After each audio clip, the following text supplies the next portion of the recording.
सतगुरुदेव की जय। सर्व संगत से प्रार्थना है, सत्संग प्रारंभ हो रहा है। कृपया सत्संग स्थल पर शांतिपूर्वक विराजमान होकर के श्रद्धा से सत्संग सुने। कोई भी भक्तात्मा सत्संग के दौरान अनावश्यक बाहर पंडाल से बाहर ना घूमे, ना बैठे। सभी भक्तों से प्रार्थना है, बहनों और भाइयों से, कि सत्संग के दौरान अनावश्यक कोई भी भक्त पंडाल से बाहर ना बैठे। केवल सेवादार अपनी सेवा भी करते रहे, सत्संग भी सुनते रहे। सत साहिब।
सतगुरुदेव की जय।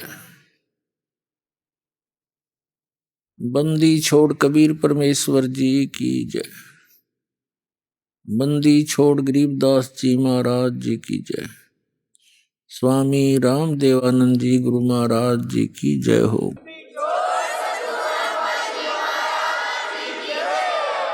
ग्रीव नमो नमो सतपुरुष को नमस्कार। गुरु के नहीं सुर नर मुनि जन साधुआ संतों सर्वस दी नहीं। सतगुरु साहेब संत सब दंडोतम प्रणाम। आगे पीछे मध्य हुए तिनको जा कुर्बान। नराकार निर्विषम काल जाल भंजनम निर्लेपम निज निर्गुणम अकलनो बेसुंदनम। सोहम सुरति समाप्तम सकल समाना निर्तलय उज्ज्वल हीरंबर हरदमम वे पर्व अथा है वार पार नहीं मध्यतम ग्रीब जो सुमर सिद्ध होई गणनायक गलताना करो अनुग्रह सोई पारस पद परवाना आदि गणेश मनाऊं गणनायक देवन देवा चरण कमल लो लाऊं आदंत करूं सेवा परम शक्ति संगीतम रिद्धि सिद्धि दाता सोई अवगत गुण अतीतम सतपुरुष निर्मोही जगदम्बा जगदीशम मंगल रूप मुरारी तन मन अर्पों शीसम भक्ति मुक्ति भंडारी सुर नर मुनि जन ध्यावे ब्रह्मा विष्णु महेशा शेष शेष मुख गावे पूजे आद गणेशा इंद्र कुबेर सरीखा वरुण धर्म राय ध्यावे समर्थ जीवन जी का मन इच्छा फल पावे 33 कोटि अधारा दावे शेष 88 उतरे बहुजल पारा कट है यम की फांसी 33 कोटि अधारा दावे शेष 88 उतरे बहुजल पारा कट है यम की फांसी कर जोरूं विनती करूं दरूं चरण पर शीसे गुरु जी राम देवानंद जी महाराज ने दियो नाम बख्शीश कोटि कोटि सिजदा करूं कोटि कोटि प्रणाम चरण कमल में राखियो में बांदी जाम गुलाम कुत्ता हूँ गुरुदेव का रामपाल दास का नाम गले प्रेम की जेवड़ी जाखे तो वहाँ जाऊं मैं तो करो तो बावड़ू दूर दूर करो तो जाऊं जो राखो तो ही रहूं जो देवो सो खाऊं।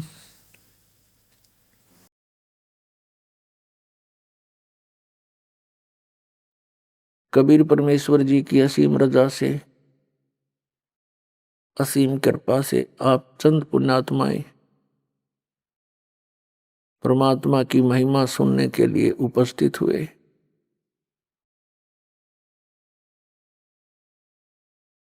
युगों युगों के पुण्यक्रम जिस पुण्यात्मा के साथ होते उनको सत्संग और संत प्राप्त होते। कबीर परमेश्वर जी ये हम सभी आत्माओं के हमदर्द हैं, ये हमारे अपने पिता हैं और हम यहाँ काल के लोक में घने दुखी हो रहे हैं।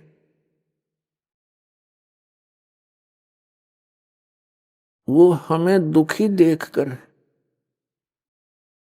स्वयं भी बहुत परेशान रहते हैं कि अब इनको कैसे काल के जाल से निकालकर अपने लोक में ले चलूं, क्योंकि यहाँ के भगवान ने, यहाँ के स्वामी ने, इस ब्रह्म ने, काल ने, ज्योति निरंजन ने आप जी को पूर्ण रूप से अज्ञान से रंग रखा है।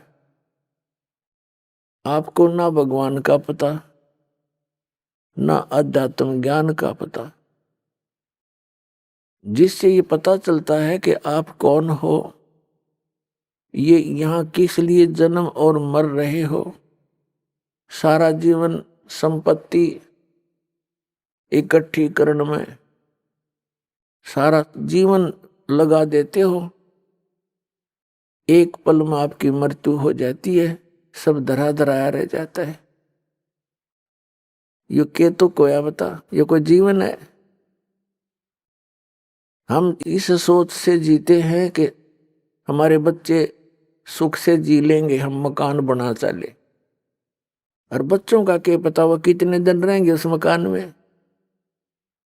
तो इतनी बुद्धि हमारी काम ना करती। और यदि हम सोच भी लें तो फिर कोई विकल्प नहीं नजर आवा था कि इसका विकल्प क्या है। अब परमेश्वर ने इसका विकल्प आपके समक्ष खड़ा कर दिया। अब जितनी मेहनत और परिश्रम आप इस काल के जोड़ तोड़ में लगाया करते थे, उससे 20% भी इसमें लगा दोगे भगवान वाले में, तो भी आपका सदा का छुटकारा हो जाएगा जन्म और मरण से। आप सदा सुखी हो जाओगे, आपको यहां भी सुख मिलेगा। तो इसके ज्ञान होने से ही हम इस संसारिक कर्मों से उल्टे हटेंगे और भगवान की तरफ ज्यादा बढ़ेंगे। आपको यदि यहाँ भी थोड़ा बहुत जैसा यहाँ का सुख है वो चाहिए, तो भी आप जी ने कबीर परमात्मा की भक्ति ही करनी पड़ेगी। यहाँ भी सुख यही दे सकता है, आपके परिवार की रक्षा करेगा, आपकी रक्षा करेंगे, आपको भक्ति देंगे, आपके साथ साथ रहेंगे। जो जन मेरी शरण है ताका हूं मैं दास, और गेल गेल लाग गया फिरूं जब तक धरती आकाश। जो बच्छा गौ की नजर में यूं साईं को संत, और भक्तों के पीछे फिरे वो भक्त वत्सल भगवंत। जब आप इसकी शरण में आ जाओगे, इस दास से उपदेश ले लोगे, उसी दिन से परमात्मा आपका हाथ पकड़ लेगा। और जैसे माता पिता अपने बच्चे की प्रत्येक सुविधा का ध्यान रखते हैं, ऐसे रखेगा। और परमात्मा हमें याद दिलाते हैं आकर के, और कहा करते अपने ही आप में उदाहरण दे देकर वो परमेश्वर हमें समझाने की चेष्टा करते हैं। क्या बताते हैं?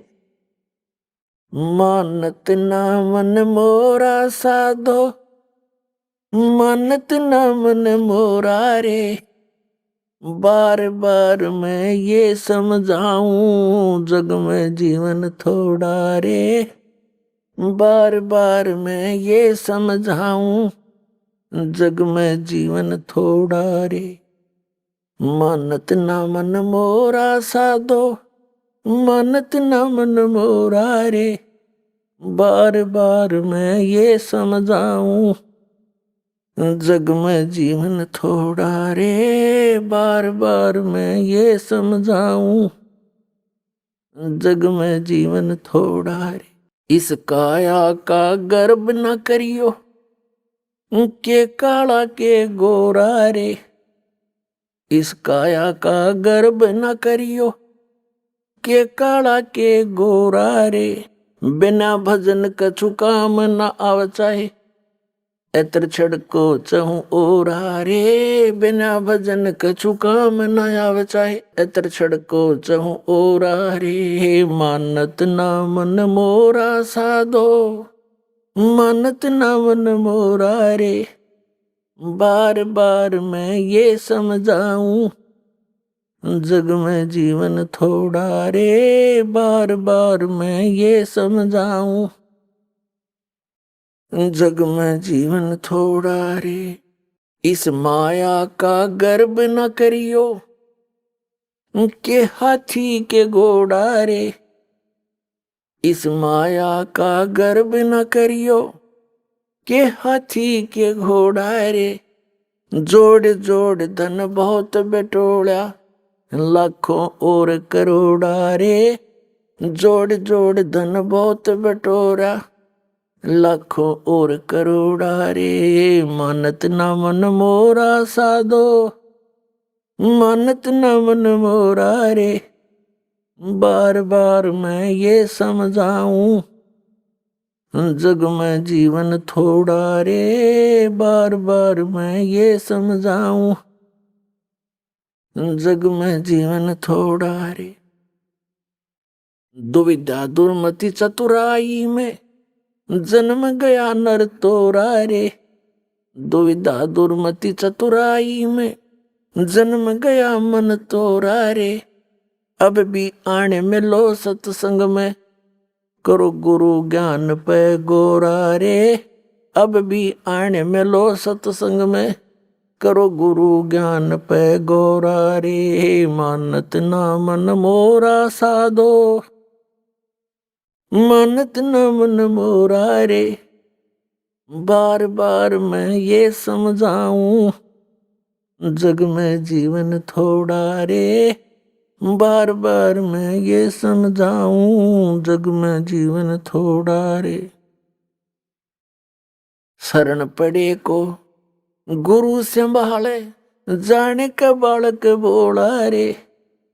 शरण पड़े को गुरु संभाले, जाने का बालक भोला रे। कह कबीर तुम चरण चित राखो, जो सुई में डोरा रे। कह कबीर तुम चरण चित राखो, जो सुई में डोरा रे। मानत ना मन मोरा, मानत ना मन मोरा रे। बार बार मैं ये समझाऊं, जग में जीवन थोड़ा रे। बार बार मैं ये समझाऊं, जग में जीवन थोड़ा रे। शरण पड़े को गुरु संभाले, जाने का बालक भोला रे। शरण पड़े को गुरु संभाले, जाने का बालक भोला रे। कह कबीर तुम चरण चित राखो, जो सुई में डोरा रे। कह कबीर तुम चरण चित राखो, जो सुई में डोरा रे। मानत ना मन मोरा, मानत न मन मोरा रे। बार बार मैं ये समझाऊं, जग में जीवन थोड़ा रे। बार बार मैं ये समझाऊं, जग में जीवन थोड़ा रे। अपने आत्माओं, परमात्मा कबीर जी आपके लिए भटक रहे हैं, क्योंकि आप जी को तो नशा करा दिया इस काल ने, भांग पिला दिया झूठे रंग की, या झूठे सुख की भांग पिला दी। और आप इसमें इतने मदहोश हो गए, राम भूल गए, अपना गांव भूल गए, कहां से तुम आए थे। और इसी व्यवस्था में ये जीवन है यहाँ पे जीव का। किसी का बेटा मर गया, किसी की बेटी मर गई, कोई डाका मार गया, कोई चोरी कर रहा है, किसी की टांग कट गई, कोई लट्ठम लट्ठा, कोई मुकदमेबाजी। कोई प्राणी चैन से नहीं है यहाँ। एक रंग से लेकर राजा तक भी जीव को सुख नहीं है। फिर क्या जीवन है ये?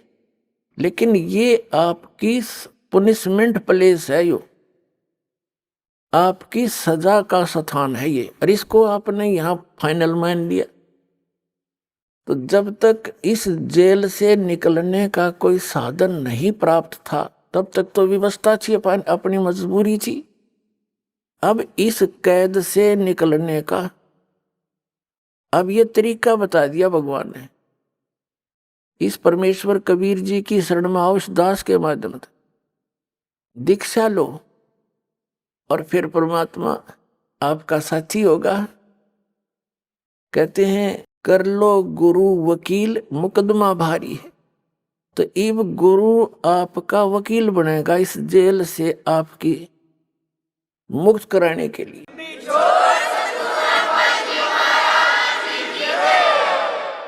और वो धर्मराज के दरबार में, यानी यहाँ के न्यायाधीश के दरबार में जाकर आपकी वहां पर वकालत करेगा। उस धर्मराज को वो सारे विधान दिखावेगा कि ये है आपका विधान, श्रीमद् भगवत गीता। अध्याय नंबर 18 के श्लोक नंबर 66 में कहा कि सर्वधर्मान प्रीतज माम एकम शरणम वर्ज अहम तवा सर्व पापेभ्यो मोक्षामि मा शुच। इस दास के रूप में परमात्मा वहां खड़े मिलेंगे आपको त्रिकुटी के ऊपर, और वहां से फिर आपको साथ लेकर जाएंगे उस धर्मराज के दरबार में, न्यायाधीश के, चीफ जस्टिस के दरबार में। और वहां कहेंगे जी ये देखो आपका विधान है कि सर्वधर्मान परित्यज माम, आपका भगवान कह रहा है, आपका राजा कह रहा है, मेरे सतर की सब पूजाएं मुझे छोड़ दे और फिर उसकी शरण में जा। आप इसका अकाउंट लो, आपके सतर की जो साधना इसने की है उसको जमा करो, इसको बरी करो। जैसे परमात्मा के पाने का यानी इस जेल से छूटने का ये एक साधन है, एक तरीका है, एक प्रोसीजर है। ये प्रथम मंत्र आपको प्राप्त हो तब आपको यहां तक बरी कराएगा परमात्मा, आपके साथ चलेगा। जब आप मूल कमल में पहुंचोगे आपका जाप होगा, ये प्रथम मंत्र में जो आप जाप करते हो मूल कमल का किलियम, तो वो परमात्मा आपसे पहले यहां तक तो आपको क्लियर कराए पाओगा, आपका डेबिट क्रेडिट साफ करके, और आपके वहां अकाउंट यहां तक तो ऑटोमेटिकली आप साफ मिलोगे। फिर त्रिकुटी में जाकर बात बिगड़ती है। वहां एक बहुत बड़ा मेला भरता है, वहां पर बहुत भयंकर स्थान है वो अनजान व्यक्ति के लिए। कहीं पर जैसे मेलों में आपने देखा हो, कहीं तक कोई नाच रहा है, कोई गा रहा है, कोई रीछ नचा रहा है, कोई बाजीगर तमाशा दिखा रहा है, कोई रागनी गा रहा है, किता कुछ ढोल पीट रहे हैं, और किता कोई साधु संत कोई कथा सुना रहा है। तो त्रिकुटी पर जाकर के बहुत बड़ा विशाल स्थान है वो, वहां पर ये काल नीचे के जो संत हैं नकली उसने भेज रखे हैं, ये इनके रूप धारण करके अलग अलग मंच बनाकर वहां सत्संग कर रहा होगा। और कहीं नाच रहे हैं, कहीं गा रहे हैं, कहीं पंक्तियां लगी हैं धर्मराज के दरबार में जाने के लिए। तो वहां यदि परमात्मा आपके साथ नहीं होंगे तो आप विचलित हो जाओगे,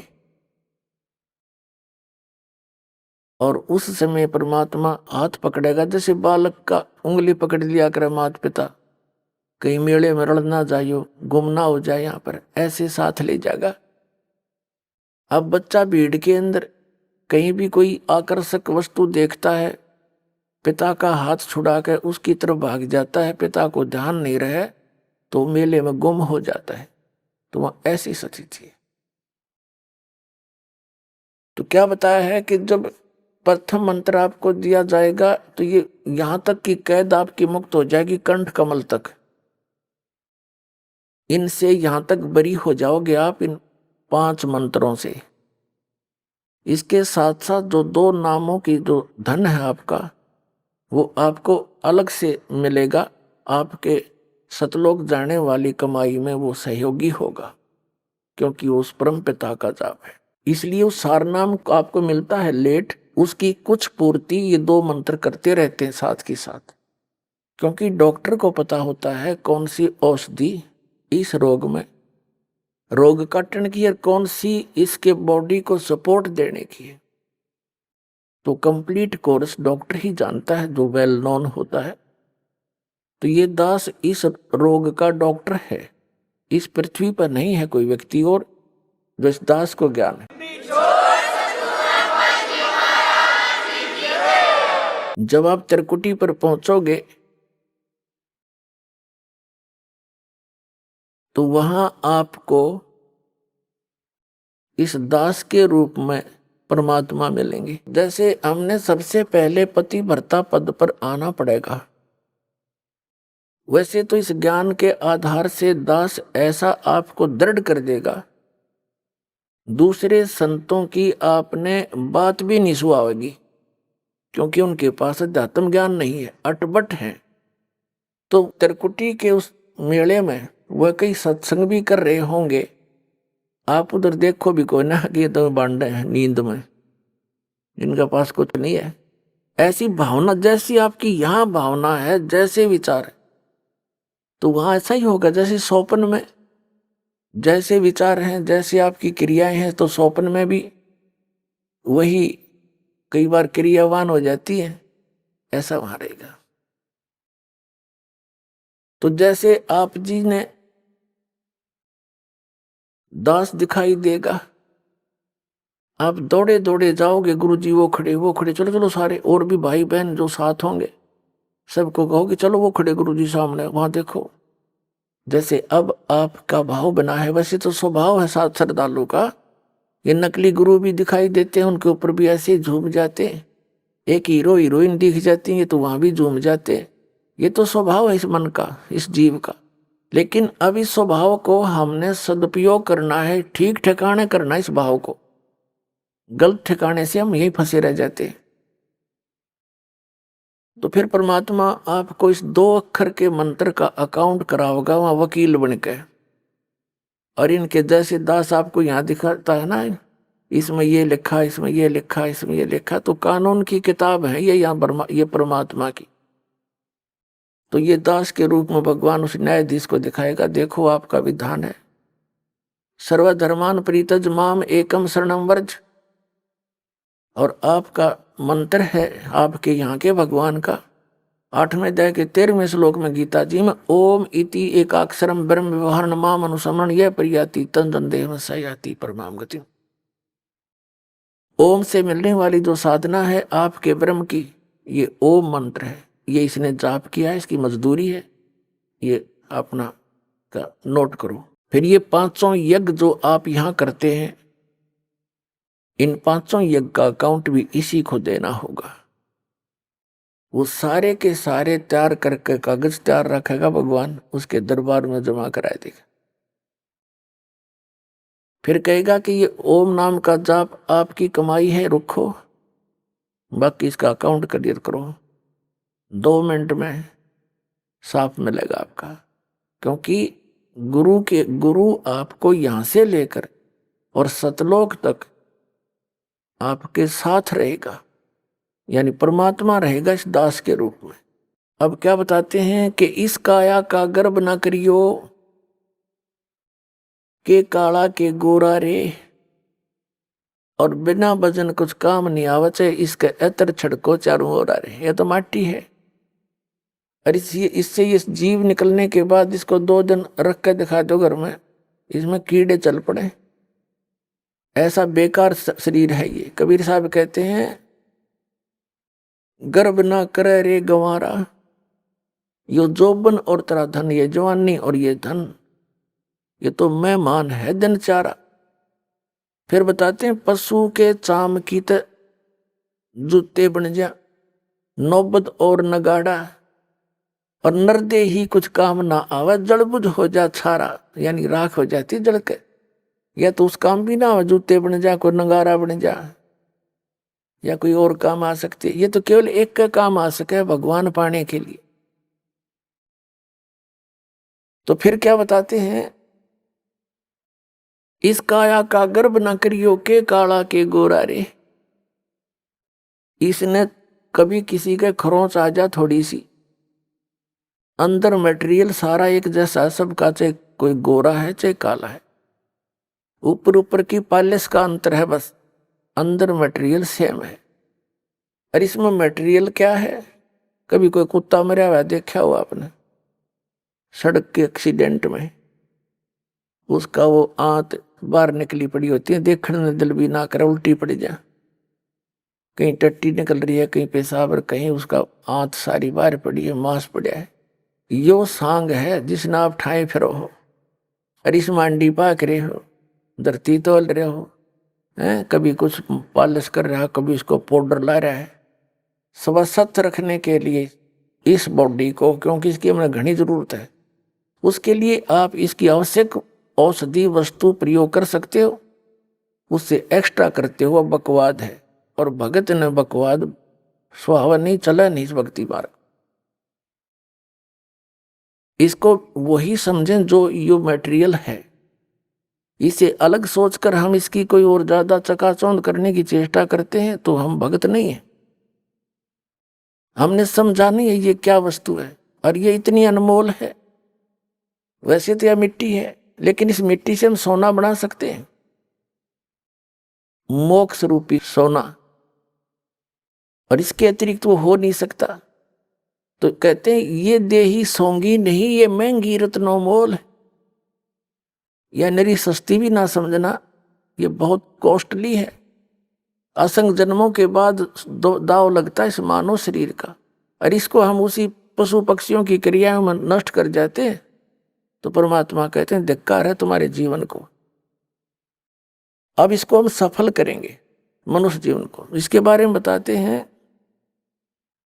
इस माया का गर्भ ना करियो के हाथी के घोड़ारे, और जोड़ जोड़ धन बहुत बिटोड़ा लाखों और करोड़ारे। कबीर साहब कहते हैं कि सर्व सोने की लंका थी वह रावण से रणधीरम, एक पलक में राज विराजी फिर जम के पड़े जजीरम। सारी सोने की लंका बनाए बैठा था कुबद्दी। सोने के जैसे हम गारा मिट्टी के ईंट बनाते हैं, ऐसे सोने की ईंटें बना के और सोने की गारा से उसको चढ़ा रखा था। और कहते हैं एक पलक में राज विराजी, राज से विहीन हो गया एक सेकंड में।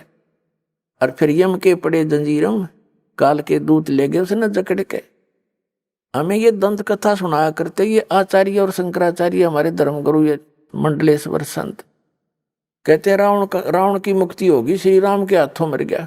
कोई बात हुई है? इसे को दिन को मार दो, ऐसे जालिम व्यक्ति को फिर स्वर्ग मिलेगा, मुक्ति होया कर उसकी।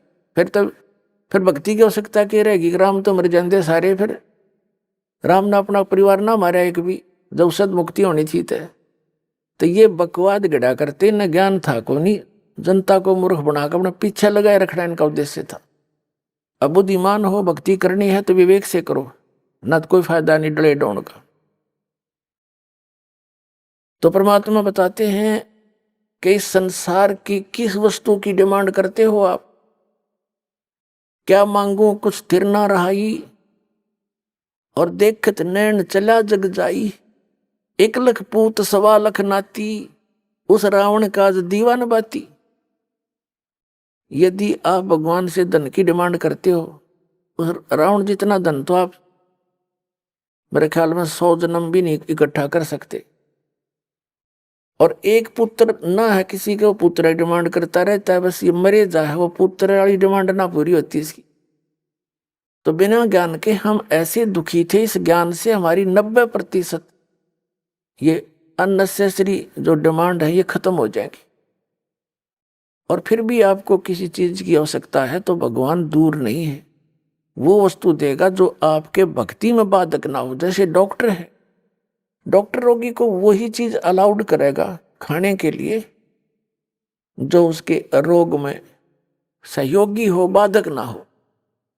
तो डॉक्टर नहीं है, उसने नो क्या कुछ खा ले, बता कोई बात है?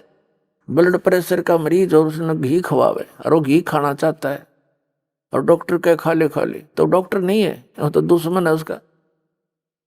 तो हम आपको वो वस्तु कति अलाउड नहीं कराएंगे जो आपका जीवन नाश कर दे, यानी भक्ति नाश कर दे। आप भक्ति करियो चाहे ना करियो, ये कोई बालकों का काम नहीं है। ये मैं कोई डूम बाट नहीं, कोई मांगनियां खड़ियां नहीं, एक मैंने रोजी रोटी ना मिल रही थी। इस दास ने इस परमात्मा के प्रोसेस को, इसके सारे ज्ञान को बहुत गहराई से समझा है और तब इसके ऊपर कदम रखा है।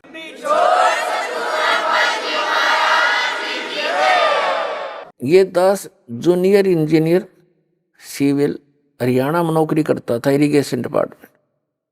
जब से ये ज्ञान हुआ, एक नारी तड़प बनी और ये सोचा करता था कि भगवान ये सभी मेरे जैसे दुखी हैं, सभी परमात्मा के लिए भटक रहे हैं। कोई सालासर जाता है, कोई वैष्णो देवी, कोई अमरनाथ के इतनी भयंकर पहाड़ियों पर चढ़ जाता है, वहां मर भी जाते हैं बर्फीले तूफानों से, फिर भी जाते हैं, अगले दूसरे हिचकते नहीं। और ये ज्ञान यदि आपके बच्चों तक पहुंच जाए, भक्ति तेन करनी है तो यह अच्छी भक्ति करेंगे तो काम आओगे, वो तो डरे ढोरे। और कुछ फिर ये हुआ था कि असंग जन्म हो गया, हमने ये नौकरी करते हैं कि तो बालक पैदा करके न पालते पोसते, राजा भी बन दिए, परमात्मा का विधान बताता है, फिर गधे भी बन गए। तो ये सोचा था दास ने कि भगवान दया करे, उसका प्रचार करूं। जब तक आदेश नहीं था नाम का, तो भक्तों से मिलता था, अपने मित्रों से, रिश्तेदारों से, घर वालों से, सबको कहता कहवाता, और जो समझ जाता नाम दिलवाता था अपने पूज्य गुरुदेव जी से। फिर और मन में ये सोचा करता कि इस नौकरी ने छोड़ छाड़ के अपनी तो भक्ति करूं, इसमें तो सारा दिन सिर दर्द रहता है। लेकिन वो भी हमारी अपनी बालक वाली सोच थी। लेकिन परमात्मा का ज्ञान तो ये कहता है कि डेरे डंडे खुश रहो, खुश रे लेना मोक्ष, ध्रुव प्रहलाद भी पार हो गए, फिर गृहस्थी में के दोष। तो फिर दिल सा डटे था। फिर गुरुदेव ने आदेश दे दिया एक दिन के नाम लिया कर तू, आज से मेरा आशीर्वाद तेरे साथ होगा, विश्व में तेरे समान संत नहीं होगा।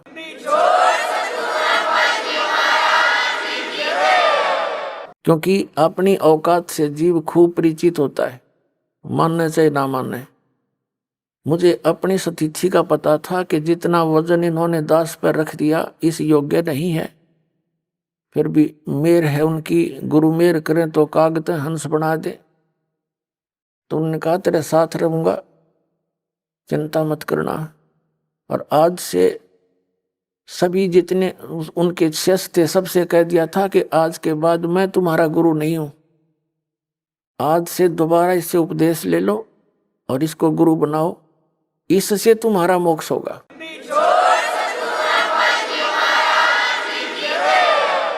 अब यह बात भी निवार गले उतरे थी। उन तो मौज है उनकी। कहने का भाव ये था कि उन्होंने अपना वजन तार दिया। परमात्मा के हंस थे वो खास, और सुनियोजित तरीके से इस बिचली पीढ़ी तक ये मूल धन लाना था हमने, और वो उनको उनके से द्वारा पार नहीं होने थे, ये पार इस दास के द्वारा होने थे। इसलिए उन्होंने अपना पल्ला झाड़ दिया और अपना वजन कति खत्म कर दिया। मैं तुम्हारा गुरु नहीं हूं, अब ये है वो गुरु जिसकी तुम्हें आवश्यकता है। छुड़ानी के अंदर उन्होंने स्पेशल ब्लॉक सबको सामने कह दिया था।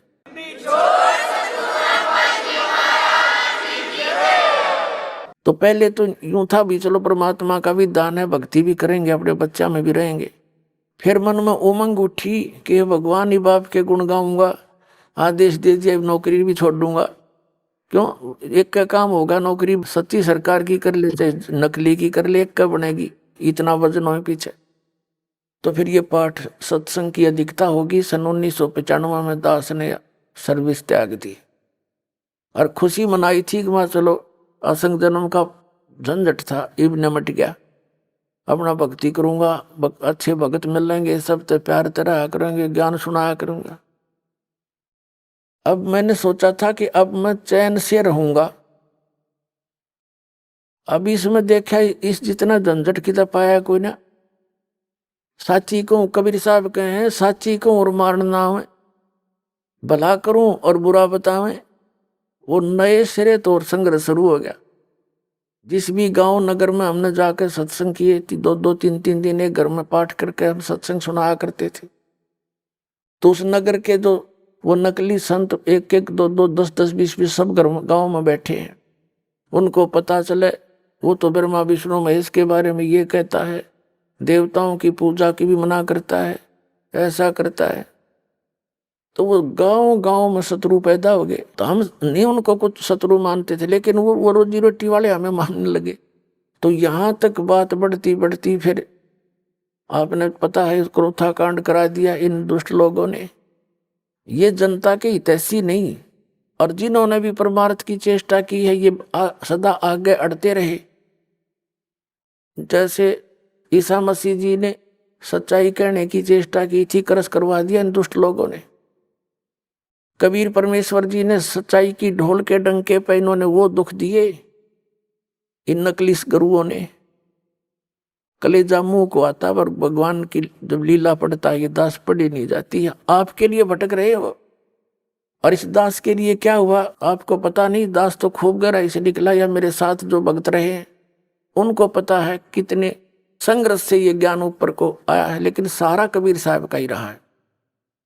तो दास ने ये सोचा था कि इसमें चैन से रहूंगा, इस जितना दुख था कि तभी ना पाया, लेकिन अब ये दुख एक बार दास ने हो लिया।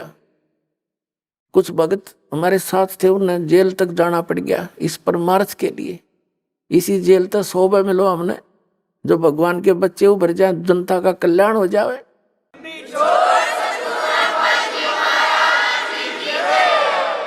तो उस दिन से लेकर आज तक वो संघर्ष जारी है।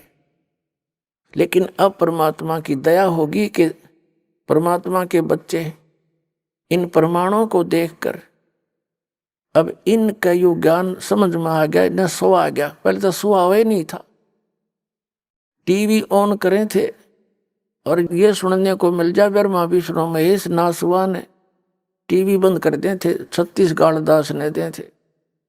यो बकवाद करता है, ब्रह्मा विष्णु जी को भी नासवान बताता है, इनके माता पिता बताता है। मैं तो पढ़ कर सुनाता हूँ, बताता नहीं।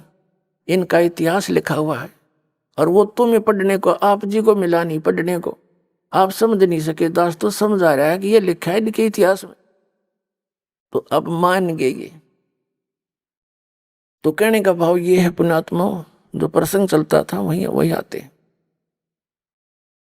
कि जैसे क्या मांगू कुछ थिर ना रहाई, और देखत नैन चला जग जाई, 1 लख पूत 1.25 लाख नाती, और उस रावण के आज दीवान बैठी। के मांग गई यहाँ की घटिया वस्तु, ठीक है भगवान दे रहा है, ठीक है, और डिमांड करो ना देता, ये मत सोचो कि भी भगवान ने ऐसा क्यों नहीं दिया। ये सब कुछ दे सकता आपको, ये जो चाहे सो कर सकता कबीर परमात्मा। इसकी डिक्शनरी में इम्पॉसिबल वर्ड नहीं है, ये वो समर्थ परमात्मा है। लेकिन बात यही ध्यान में रखना कि डॉक्टर वही वस्तु अलाउड करेगा जो बढ़ावा निरोग ने सहयोगी हो। तो ये भी आप ध्यान रखना, ऐसी वस्तु आपको यहाँ से मिलेगी नहीं जो आपकी भक्ति का नाश करे, और बाकी आपका काम कोई आंट लग गएगी नहीं। ये सत्कर मान लियो, बेसिक लिख लेना कि तक कोने में डायरी के।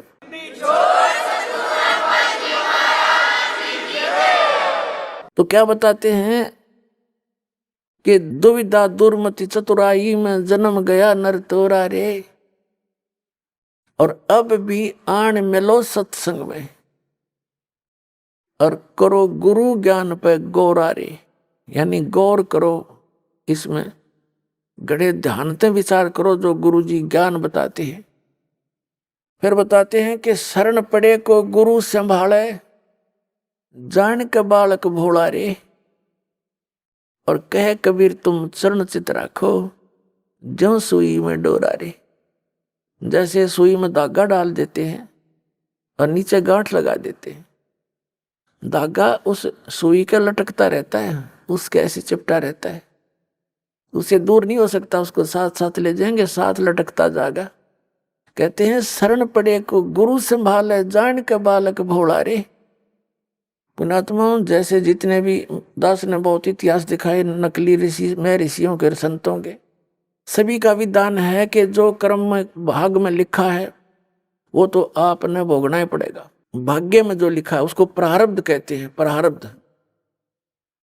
अब प्रारब्ध में हमने जो दुख भोगने पड़ेंगे, फिर भक्ति की आवश्यकता क्या है? कौन करेगा भक्ति? 1-2 चोटी सी लाग जाओ, आदमी फूक देगा ठा के सारी मूर्तियां नरुन फोटुआ ने, तो क्या कैसे भक्ति कर सकता है? दिल टूट जाता प्राणी का। भक्ति करने की उत्साह तभी बनता है जब आदमी आने वाली आपदा का पता लग जाता कि ऐसा होना था, और फिर एकदम परमात्मा उस बला को टाल देगा आपकी, और आपको महसूस भी होगा सचमुच आज शरण में ना होते थे, बिजली गिर गई थी। तो फिर दूनी रुचि बनेगी भक्ति में। तो क्या बताते हैं कि जब तक आप गुरु की शरण में नहीं आते तो तब तक आप बालक थे, भोले बालक थे। और छोटा बच्चा अबोधपणे में जैसे पालने में लेटा है, बच्चा बेटा या बेटी, और टट्टी पेशाब कर दिया कपड़ों में ही, और हाथ पैर मार के सारे कपड़े भी खराब, पैर पूर भी लथेड़ दिया लपट के टट्टी में, और फिर रोने लगता है, तो माता समझ जाती है कि इसने कोई भूख लगी होगी। वो जाती है उसको संभालने के लिए, तो क्या देखती है, सारे कपड़े भी खराब कर रखे हैं, टट्टी भी कर रखी, पेशाब भी कर रखे। तो उसने बालक बुरा नहीं लगता, उसको पता है, इसने पता को नहीं, ज्ञान है माँ ने कि इसको पता नहीं, बालक से उसको ऊपर कोई दोष नहीं, कोई क्रोध नहीं करती। उन्हें उठावेगी, धोवेगी, मांजेगी खूब अच्छी तरह, कपड़े धोकर सुखावेगी, नए पर आवेगी, और छाती के लावेगी, फिर लाड करेगी, दूध पिलावेगी। तो आज जब तक इस शरण में नहीं आते परमात्मा कबीर जी की में, आप ऐसे बच्चे हो, और अनजानपने में ना जाने कितनी गलती करके आप कति सड़ गए, उसमें लथड़े पड़े हो। लेकिन कहते हैं शरण पड़े को गुरु संभाले, और जान का बालक भोला रे, कहे कबीर तुम चरण चित राखो, जो सुई में डोरा रे। आपका इतना काम है, आपके जो प्रारब्ध में जो पहले के जितने भी पाप थे वो आपके साथ लपेट के भेज रखे काल ने, और जिसे पुण्य थे वो भी अंदर डाल दिए, तो आपके दोनों मिलाकर मिश्रण कर रखे है। तो अब परमात्मा आपके उन पापों को धोएगा सारा ने, और फिर आपको सोच कर लेगा, और सोच करके फिर छीनने का लगा होगा, और सतलोक में ले जाकर दूध पियावेगा, यानी वहां सदा सुखी कर देगा आपको।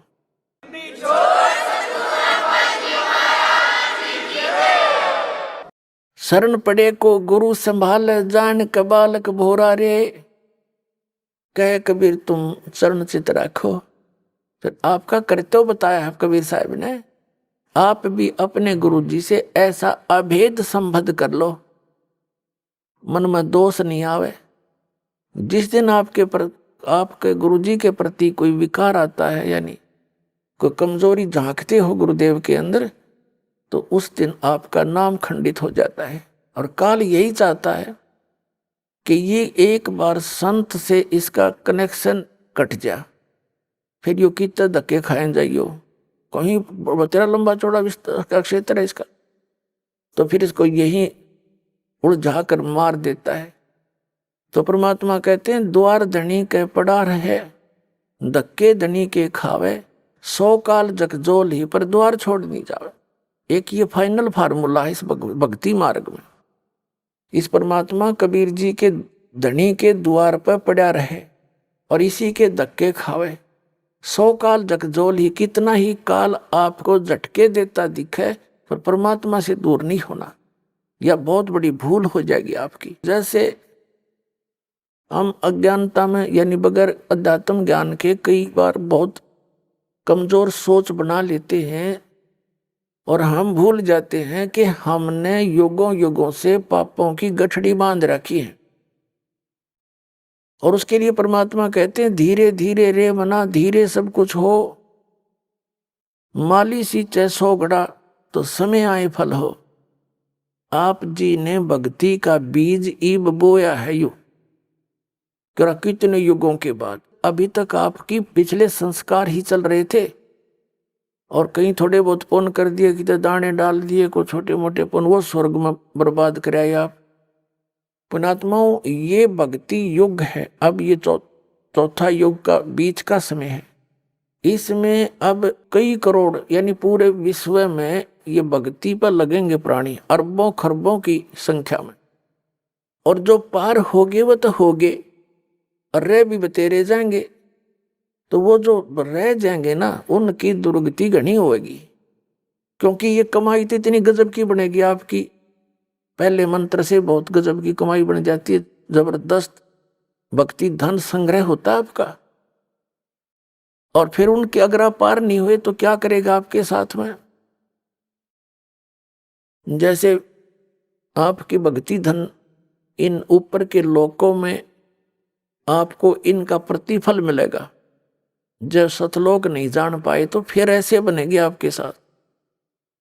इस मूल कमल में गणेश जी का जाप है, आपको दिया जाता है, इसका भक्ति धन आपका इकट्ठा हो रहा है और पार हुए नहीं तो आगे छड़ी यहीं रहेगी आपकी।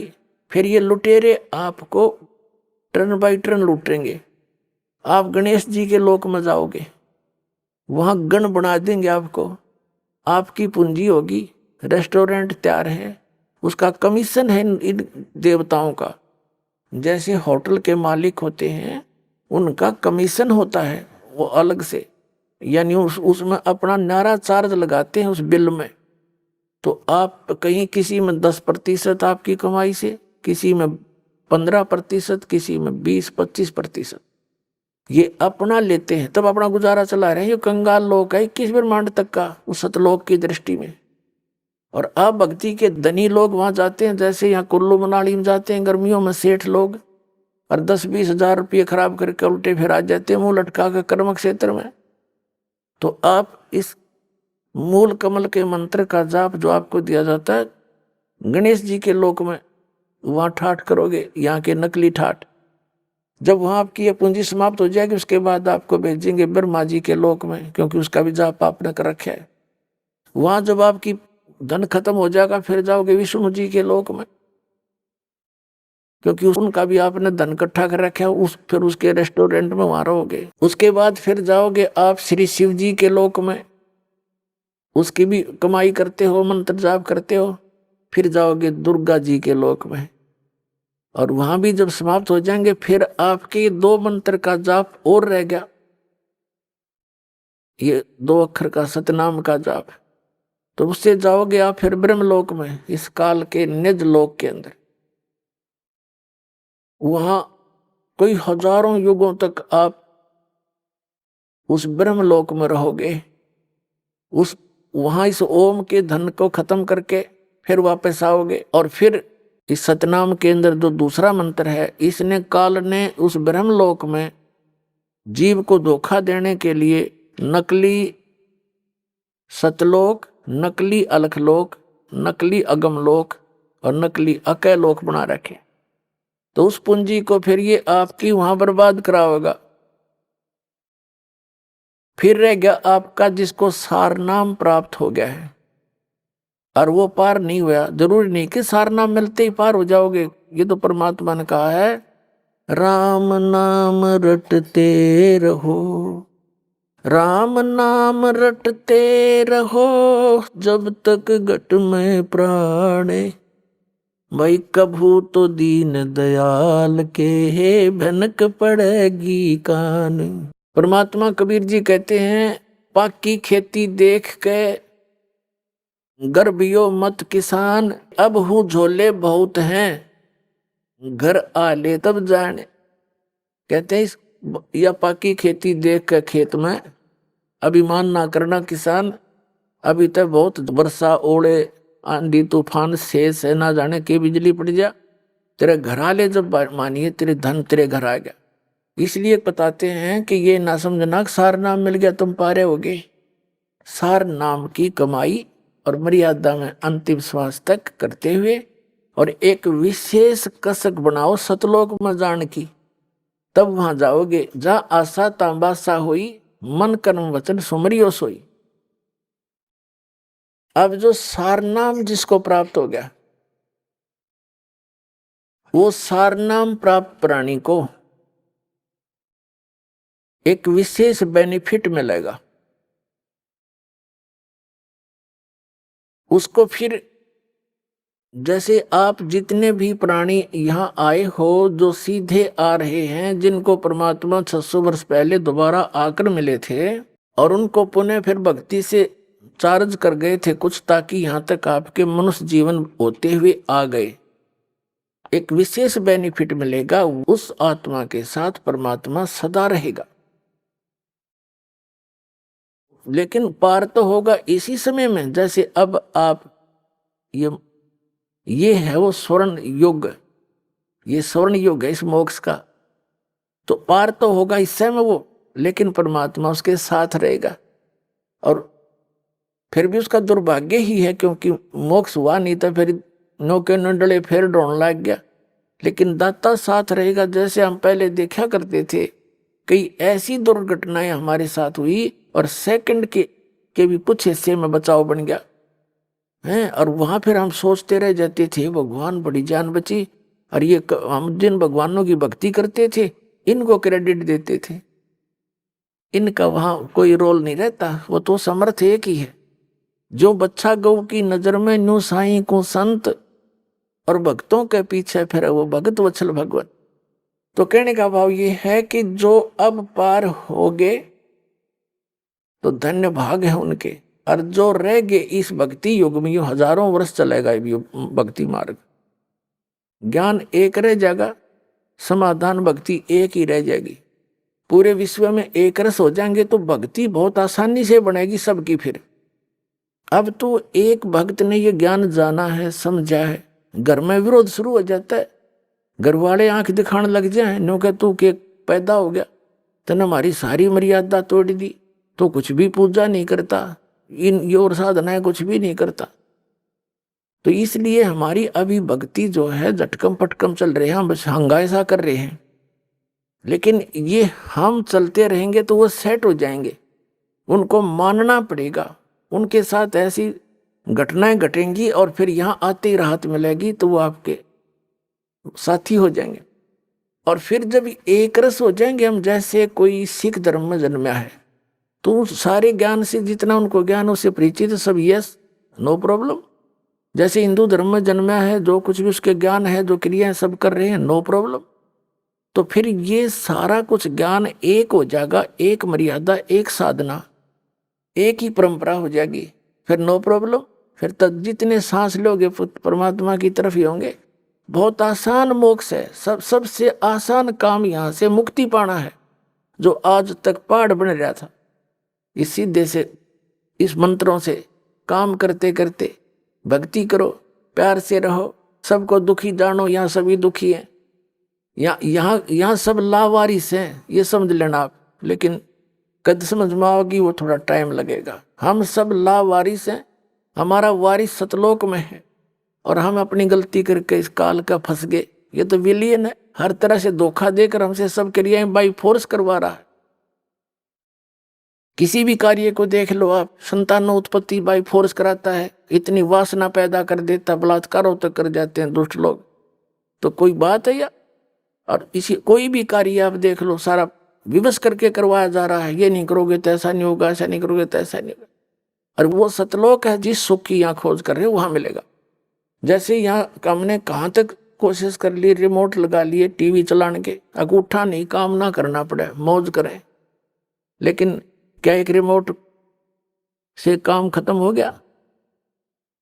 तो ये हमारी चेष्टा है कि हम काम थोड़ा करें, सुख गणा हो, धन गणा मिले, सुविधा सारी हो, और काम करना नहीं हो। हम बच्चों को इसलिए पढ़ाते हैं अच्छे अफसर बन जावे हैं, काम थोड़ा और धन गणा और आराम से रहेंगे। आराम रूम तो उसने है नहीं, मुझे पता कितना आराम है नौकरी वाले ने, सारा दिन टेंशन में रहता है वो, जितना बड़ा अधिकारी बनता चला जाता। पर हम तो गधे हो गए, इन दुखों ने सहन करने के आदि बन गए, सहन मस्ती मान रहे हैं।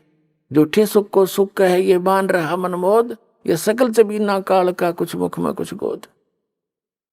तो कहने का भाव ये है कि जो सतलोक में सुख है हम उसकी तलाश यहाँ कर रहे हैं। ये सुख साख तो किसी को है नहीं। तो प्रसंग चल रहा था, हम वहीं आते हैं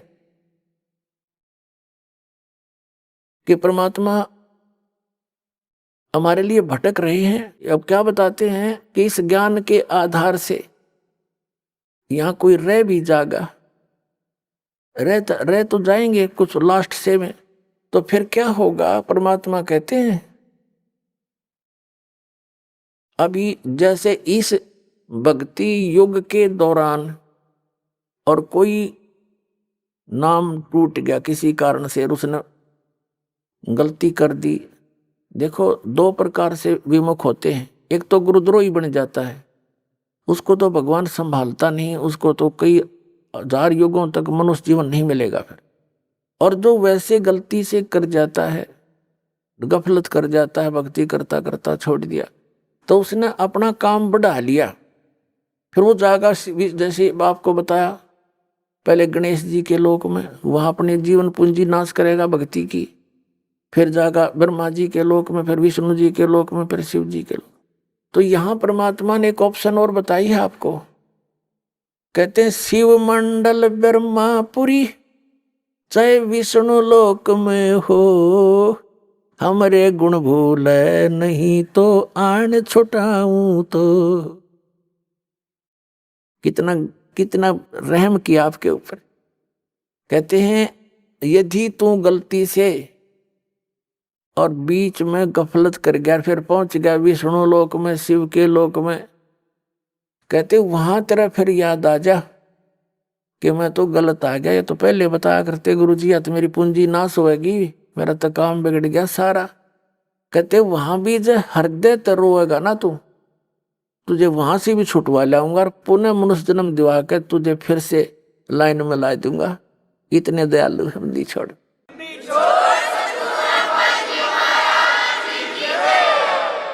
शिव मंडल ब्रह्मापुरी चाहे विष्णु लोक में हो, और हमारे गुण भूले नहीं। ये गुण है भगवान के, ऐसा दयालु है, ये कर्म करने चाहिए, इनकी पूंजी हमने यहाँ नहीं प्रयोग करनी है, ये तो हमारे साथ धोखा हो रहा है। कहते ये गुण तरह याद रह गए वहां भी।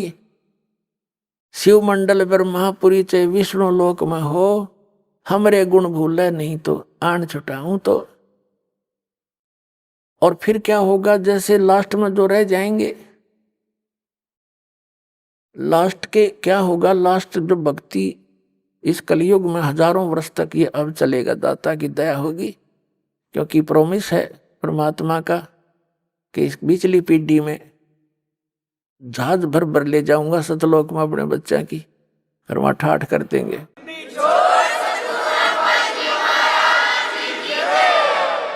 और पिछले लास्ट वाले फिर धीरे धीरे धीरे धीरे भक्ति कम होती चली जाएगी, गफलत में आते चले जाएंगे, सुख घना होगा, क्योंकि यहाँ पर सतयुग जैसा माहौल एक बार फिर बनेगा। और यो सुख भी इस जीव का दुश्मन है। कबीर साहब कहते हैं कि सुख के माथे पत्थर पड़ो, जिसते नाम हृदय ते जावे, और बलिहारी व दुख के जो पल पल नाम रटावे। कबीर साहब कहते हैं, हमें उदाहरण देते हैं कि इस यहाँ के नकली सुख में अंधे ना होना। कबीर साहब कहते हैं आग लगाए से सुख के, जिस तो भगवान ते दूर हो जावा। हे परमात्मा ऐसा सुख ना दिए जिस तो आप ते दूर हो, और ऐसा दुख बनाए रखना जिससे आपकी याद बनी रहे। बलिहारी व दुख के जो पल पल नाम रटावे। तो इस प्रकार परमात्मा हमें अपने उदाहरण दे देकर समझाते हैं कि यहाँ क्या सुख की ज्यादा डिमांड करने की आवश्यकता नहीं है। जब सुख घना हो जाता है, यो जीव परमात्मा से दूर अवश्य होता है। आप देख लो कितना बड़ा सेठ हो, ठीक है, कभी महीने 6 महीना में कितना माथा टेक आया, 10,000 रुपये दे आया, बस इतनी सी रह जाती है इनकी। ऐसे मंत्री हैं, मुख्यमंत्री हैं, प्रधानमंत्री हैं, इन मास्ता से है भगवान की पर भक्ति नहीं कर सकते ये। ठीक है कि माथा टेका हुए हैं फॉर्मेलिटी सी, क्योंकि जीव है भगवान के लिए तो रह ही नहीं सकता। तो वो भगवान अगर इस मार्ग पर उनको लगाना चाहो, आज नेड़े भी ना हो, उन्हें तो बकवाद चाहिए, अच्छी बढ़िया बढ़िया कोठी लंबी कार, सामने घूटी छुट्टी कल्बा में बकवाद करनी, तो ये छोड़नी पड़े, तो वो छोड़ नहीं सकेंगे। वो जब छोड़ देंगे जब गधे बन लेंगे फिर को मार छुटवा होगा उनकी सारी। अपने आत्माओं जो प्रसंग चल रहा है वही आते हैं। अब क्या बताते हैं, जैसे प्रसंग ये चला है कि आप जी इस परमात्मा के शरण में आए हो, और आप कुछ धर्म पुण्य भी करते हो, क्योंकि हर तरह से ज्ञान दिया जाता है। और आप ये सोचते हो कि भी कई बार ऐसा सोच लेते हैं कि मैंने जो है ना नाम लिए भी इतने दिन हो गए, सतनाम भी मिल गया, पाठ भी करा दिया, ज्योति भी चढ़ा दी, और फिर भी कोई ना कोई आंट अड़ांस, यानी कोई ठीक होगी एक आधी तो हमारे कर्म की कोई इनको बनी ही रहती है, इतने पाप हमारे इकट्ठे। तो वो ये सोचे, कई तो ऐसे पता लगा जब अब तो इतना ध्यान नहीं रहता दास को, क्योंकि संगत ज्यादा होगी, भगवान के बच्चे बहुत हो गए। पहले 100-200 भगत थे शुरू में, और उनको इतने सुख दिए परमात्मा ने, अपने मुंह से बताया करते, उनकी जीभ का, जुबान का थूक सूख जाता था सुख बताते बताते। और फिर वो आना ही छोड़ जाते, उनसे पूछा करता अन्य से, वो नहीं आए क्या हुआ। वो जाकर पता करते, आपको याद कर रहे थे गुरुजी, आप आए नहीं सत्संग में। तो वो क्या कहते थे कि हमने तो यह चीज मांगी थी एक, वह हमने मिली नहीं। अब परमात्मा कहते हैं, और साथ में ये उलाना दे, हमने पाठ भी करा लिया, 1 साल हो गया, नाम भी ले रखा था, ये ऐसे ऐसे हमारे साथ ऐसे हो गया। तो उनको फिर भगत समझाया करते थे कि आपको ये सुख भी हुए थे। हाँ ये तो हुए थे, पर यूं तो ना होया, और तो हुए थे पर एक ना होया। अब कहने का भाव ये पुण्यात्माओं, ये भी ज्ञान की कमी के कारण मार खा जी। तो दास की चेष्टा ये रहती है कि आपको अध्यात्म ये संपूर्ण ज्ञान करवाऊं, और संपूर्ण ज्ञान होए बिना आप भक्ति नहीं कर सकते। कबीर साहब कहते हैं ज्ञान संपूर्ण होया नहीं और अर्धा नहीं छदावे, और देखा देखी भक्ति का यो रंग नहीं चढ़ ठहरावे। तो जब तक आपके हृदय में जख्म नहीं हो जाएगा कि स्थान के अतिरिक्त कितने ठिकाना नहीं है, ऐसा भगवान नहीं, ऐसा ज्ञान नहीं। और यहाँ भी कोई थोड़ी बहुत ठूठा है तो यह होने दे फिर इसने। इसका कारण क्या है कि जैसे इस तरह के अनजान व्यक्ति कह ही देते हैं, ये भी कर दिया जी, ऐसा हो गया जी, ऐसा नहीं हुआ मुझे। तो विचार करने की बात है। सर्दी के अंदर, सर्दियों के अंदर आप दिसंबर जनवरी के महीने में आपने स्वेटर पहन रखी है, जर्सी पहन रखी है, और फिर भी सर्दी लग रही है आपको, तो उसका क्या विकल्प है? क्या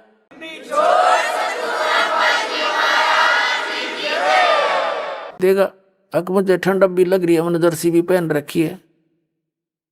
इस नाम को छोड़ना, इससे दूर होना, इस बहाने कि इतना कुछ कर दिया थोड़ा,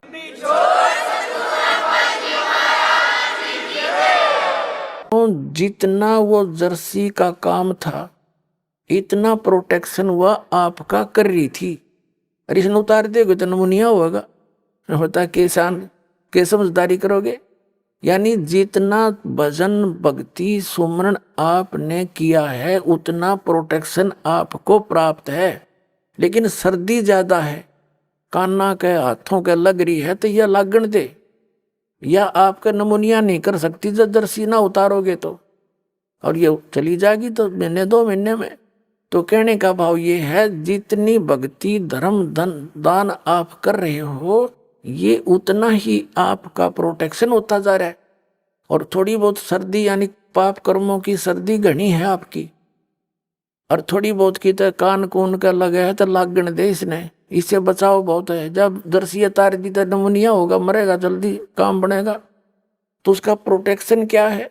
मान लीजिए जर्सी से भी सर्दी लग रही है तो कंबल ओढ़ ले, और यानी प्रोटेक्शन है बढ़ा इसका। यानी धर्म करते करते भजन करते करते भी आपके ऊपर कुछ ऐसी वस्तु फिर भी थोड़ी बहुत लगती है आपको सर्दी कर्मा की, तो उसका प्रोटेक्शन कर, भक्ति है बढ़ा, धर्म बढ़ा। और द्वार धनी के पड़ा रहे धक्के धनी के खावे, 100 काल जगजोली पर द्वार छोड़ नहीं दो। ये है इसका एक सीधा सा फार्मूला, इसने अपना कर रखियो। ये आपको जो है कि वो इंस्ट्रक्शन दी जाती है सत्संग में, कहीं मार ना खा जाओ। तो इस प्रकार आप सोच विचार से चलोगे। कैसे? जैसे गीता अध्याय नंबर 7 के श्लोक नंबर 29 में क्या बताया है कि जरा मरण मोक्षाय ब्रह्म माम आश्रित यतंती ये ते ब्रह्म तत्विदु कृष्णम अध्यात्म कर्म च अखिलम। इसका सीधा सा अर्थ है कि जो प्राणी, जो साधक मेरे इस ज्ञान का आश्रय करके कि तत्वदर्शी संतों की खोज कर अर्जुन, चौथे अध्याय के 34वें श्लोक में कहा है, और तत्व ज्ञान भी बता दिया चौथे अध्याय के 32वें श्लोक में कि उस सच्चिदानंद घन ब्रह्म के द्वारा अपने मुख से बोली गई जो वाणी है अध्यात्म मार्ग की, वो तत्व ज्ञान है। उसको उसमें विस्तार के साथ सब धार्मिक यज्ञों की अनुष्ठानों की जानकारी दी गई है। वो तत्व ज्ञान है। चौथे अध्याय के 34वें श्लोक में कहा कि उस तत्व ज्ञान को तू तत्वदर्शी संतों के पास जाकर समझ। उनको दंडवत प्रणाम करने से, यानी आधीनी, सबसे पहले आधीनी होती है भक्ति में। आधीनी नहीं है तो आप भक्त नहीं बन पाओगे। जैसे कोई बच्चा मिलिट्री में भर्ती हो गया तो वहां पर उसको सारे गुर सिखाए जाएंगे युद्ध करने के, आपत्ति में कैसे अपना बचाव करना है, उसके सारे पिट्ठू पैठू लगा के उनकी रिहर्सल कराई जाती है और लंबे पेट पलनियां चलाए जाते हैं कौड़ियों केवल काफी दूर तक, ताकि ये संघर्ष करने के योग्य हो जा। और वो बच्चा आके वहां करे नहीं उन क्रियाओं को, तो उनको कौन रखेगा वहां फौज में, बार फेंक देंगे। तो यहां आप आए हो, हमने काल के साथ युद्ध करना है, यानी इस अज्ञान के साथ भी और काल के साथ भी। उससे बचने के लिए ये हमारे फॉर्मूले, दंडवत प्रणाम करे, आदि नहीं रहे, बुराई छोड़ दे।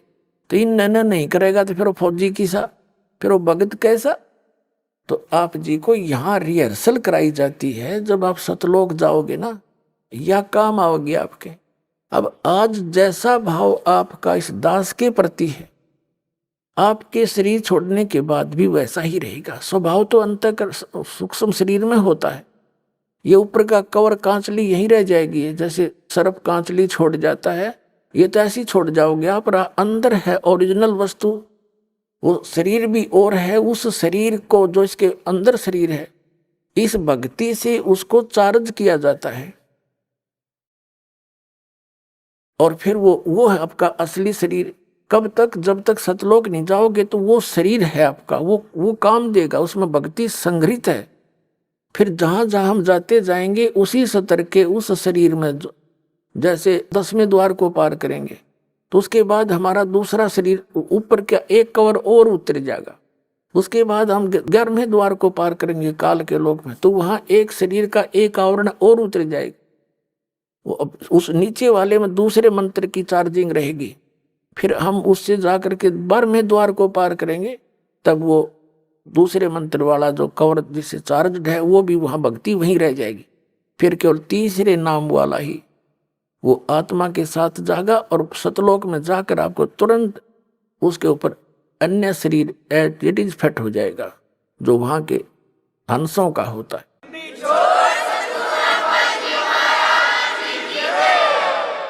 तो यहाँ क्या बताया है? परमात्मा पाने के लिए हमने फार्मूले जो गुरु बता रखे हैं भगवान ने, उनको अपना के चलना पड़ेगा। तो क्या बताते हैं कि कहे कबीर तुम चरण चित राखो जो सुई में डोरा रे। तो गुरु जी के प्रति आपकी धारणा ऐसे अभेद अटूट हो जानी चाहिए, आपकी श्रद्धा। तो प्रसंग चल रहा है कि सबसे पहले उसने बताया कि आधीनी से उनसे प्रसन्न करना तत्वदर्शी संतों से। फिर वो तत्वदर्शी संत तुझे वो तत्व ज्ञान बताएंगे। फिर 7वें अध्याय के 29वें श्लोक में हम फिर आते हैं। इसमें कहा कि माम आश्रित है, मेरे पर आश्रित होकर इस ज्ञान जो मैं बता रहा हूं, इसने कोई सिरोधार्य कर ले, ऐसी प्रयत्न करके उस तत्वदर्शी संत को खोज लेता है। माम आश्रित है, मेरे पर आश्रित होकर जरा मरण मोक्षाए यतंती ते, यतंती ये, यानी जो जरा यानी बुढ़ापे थे और मरण माने मृत्यु से, मोक्ष माने छुटकारे के लिए ही यतंती वो प्रयत्न करते हैं। तो वो कौन है? ते ब्रह्म तत्विदु, वे उस तत्व ब्रह्म को जान चुके हैं और कृत्स्नम अध्यात्म, पूरे अध्यात्म ज्ञान से परिचित है। कर्म से अखिलम, और सब कर्मों से परिचित है। क्या बताते हैं? सूक्ष्म वेद में भी कहा कि तुमने उस दरगह का मैल न देखा, धर्मराज के तिल तिल का लेखा। तुमने उस दरगह का महल नहीं देखा, तुमने उस धर्मराज के, उस न्यायाधीश के दरबार का पता नहीं। वहां पर एक एक श्वास का भी लिखा है, तिल का भी हिसाब न्यारा न्यारा मिलेगा। आपने सोच भी गंदी रखी है ना, वह भी लिखी पाओगी वहां पर। और आपने सोच भी किसी का भला सोचा भी है, कर नहीं पाए, वो भी आपका गुड अकाउंट में पाओगे। क्या बताते हैं, चिट्टी पायल बाजे पैर और साहेब सुनता है सब लहर। जैसे चिट्टी के कीड़ी के कोई घुंघरू बना के बांध है पहले तो घुंघरू के बनेगा, वह पायल बनेगी किसी बाल से भी पतली। और कहते हैं उसका भी यदि थोड़ा सा शोर हो गया, यदि पहले तो उससे शोर हो ही नहीं सकता। कहने का भाव है कि अगर उसकी भी चाहे पायल का खुड़का, चिट्टी के पैर की पायल भी थोड़ी बहुत खुड़का करेगी ना, साहिब सुनता है सब लहर। कहने का भाव ये है, आपकी सूक्ष्म से सूक्ष्म भी सोच को वो परमात्मा खूब सुनता है। तो कहते हैं तुमने उस दरगाह का मैल नहीं देखा, धर्मराज के तिल तिल का लिखा। आपको सत्संग में बताया जाता है, कभी अपनी नियत की श्री के दूसरे के धन पे या पराई स्त्री पे भूल कर सपने में भी नहीं करना। अपने मन को हमने परमात्मा के रंग में रंगना है। और यहाँ से चलते समय फिर यही बकवाद बहाऊंगी, जैसे त्रिकुटी पर गए, वहां तो काल का भयंकर जाल है, वहां डांस हो रहे हैं, बड़ी बड़ी स्टेज लगा कर सुंदर सुंदर लड़कियां नाच रही हैं। और आपकी जैसी वृत्ति यहाँ होगी, उड़े जा खड़े हो गई नौकर का थाने, इतने वो परमात्मा जालेंगे काल गोदी पकड़ के, अरे ठोक देगा उड़े, फिर ठा गए स्वर्ग में अंडे जी धक्के खांदे। ये कर्मता संग जन्म हो गया हमने करता ने। तो ये जैसा स्वभाव आप यहाँ बनाओगे, ये आपके आगे काम आओगा। तो यहाँ बताया है कि जो वही व्यक्ति पार होगा जो पूरे अध्यात्म मार्ग से परिचित और तत्परम से परिचित। गीता अध्याय नंबर 8 के श्लोक नंबर 1 में अर्जुन ने प्रश्न किया कि किम तत्परम, किम अध्यात्म और किम कर्म पुरुषोत्तम। वो तत्परम क्या है, जो अध्यात्म मार्ग क्या है, अध्यात्म तो उसने बता दिया, तत्वदर्शी संतों के पास जाके समझ ले, वो बताएंगे। और तत्परम के बारे में 8वें अध्याय के 3 श्लोक में श्रीमद् भगवद गीता में कह रहा है गीता ज्ञानदाता कि वो परम अक्षर ब्रह्म है। इससे ये सिद्ध हो गया कि गीता ज्ञानदाता से अन्य है वो परम अक्षर ब्रह्म। और ये है वो तत्वदर्शी संत जो आपको कृत्स्नम अध्यात्म बतावेगा।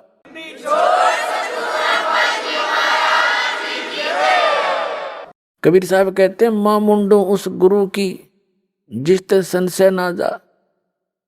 कहते धिक्कार ऐसे गुरु से जिसता आपका शंका निवारण नहीं होता और आपका जीवन नाश हो जाता है।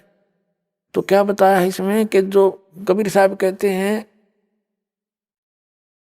ज्ञान संपूर्ण होया नहीं, अर्धा नहीं छदावे और देखा देखी भक्ति का यो रंग नहीं ठहरावे। अब पुण्यात्माओं, इस भक्ति मार्ग में सबसे पहले गुरु की भूमिका होती है। और कबीर साहब कहते हैं, गुरु मानुष कर जानते ते नर कहिए अंध, ओवे दुखी संसार में आगे काल के फंद। गुरु को मानुष जोग ने और कर चरणामृत को पान, ते नर नरक में जावेंगे योग योग हो समान। यानी गुरु जी को आपने एज ए गॉड ट्रीट करना है। पुण्यात्माओं, जो परमात्मा स्वयं आए थे कबीर जी, तो उन्होंने भी अपनी झलक किसी को विशेष भगत को ही छोड़कर अन्य किसी को ये महसूस भी नहीं होने दिया कि वो स्वयं उतरे हैं। और वो खुद कहते थे, वो परमात्मा भाई सतलोक में रहता है, वो सदा सुखदाई है, वो अविनाशी है, तुम वहां से आए हो, वहां जाकर तुम्हें सुख होगा, वहां जाने की विधि ये ऐसे है। बस वो तो स्वयं परमात्मा भी थे। लेकिन गुरु अलग होता है, परमात्मा भिन्न होते हैं। गुरु तो केवल उस परमात्मा से मिलाने वाला आपको, आपका एक मीडिया होता है, उस परमात्मा से मिलाने वाला होता है। परमात्मा अलग है, गुरु अलग है। लेकिन गुरु उस परमात्मा का कृपा पात्र होता है। अब परमात्मा कहते हैं कि आप जी ने यहाँ अपने गुरु जी को एज ए गॉड ट्रीट करना पड़ेगा। भगवान की तरह व्यवहार करना पड़े, उनको भगवान मान कर रिहर्सल करनी पड़ेंगे, अपने मन पापी को सेट करना पड़ेगा, आपके अपने दुष्विचारों को रोकना पड़ेगा। संघर्ष रिहर्सल है ये आपकी, यहाँ बुलाकर आपको यहाँ क्रियाएं कराई जाती हैं, दंडवत प्रणाम कराया जाता है, आपसे 2 पैसे दान कराए जाते हैं, और दान से ही आपको फिर यहाँ की सुख सुविधाएं मिलती हैं। कहते हैं देते को हर देत है, जहां तहां से आन, अन्ना दिया फिर मांगते फिर यो, परमात्मा सुने नहीं कान। तो जब तक हम दान नहीं करेंगे, धर्म नहीं करेंगे, तो आपको देगा कहाँ से? जैसे आप देखते हो एक तो कारों में चलता है और एक भीख मांगता फिर रहा, कागज चुग गए। अब वो दे दिए बाबा, कोई चौनी ना दे, सैकड़ा में तो एक आधा को दे, जा 2 रुपये मुश्किल है। तो कहते हैं देते को हर देत है। आज एक व्यक्ति के ठाठ आगो तो आगो यहाँ झूठे, इस झूठी यहाँ के ठाठ जो है, कार भी है, कोठी भी है, फैक्ट्री भी लगा रखी है, तो वो पिछले जन्म का पुण्य है उसका। देते को हर देत है, जहां तहां से आन, और ना दिया, जिसने दान नहीं करा मनुष्य जीवन पाके, और दान भी सुपात्र को हो, कुपात्र का किया हुआ व्यर्थ है। तो कहते हैं ना दिया वो मांगते फिर यो, फिर भगवान सुने ना कान। वो तो अब है आपका समय, जो दान आपने जो कर्म बनाने हैं, तो अब ये समय भी अब मिला आपको, जो पूर्ण संत भी ईब मिला। यहाँ किया हुआ आपका प्रत्येक अध्यात्म प्रयत्न 100% सफल होगा, क्योंकि पूर्ण गुरु और पूर्ण ज्ञान और पूर्ण भगवान। कहते हैं गुरु बिन माला फेरते, गुरु बिन देते दान, गुरु बिन दोनों निष्फल है, चाहे पूछो वेद पुराण। और गुरु पृथ्वी पर कोई है नहीं इस दास के अतिरिक्त, आपका जचो चाहे मत जचो।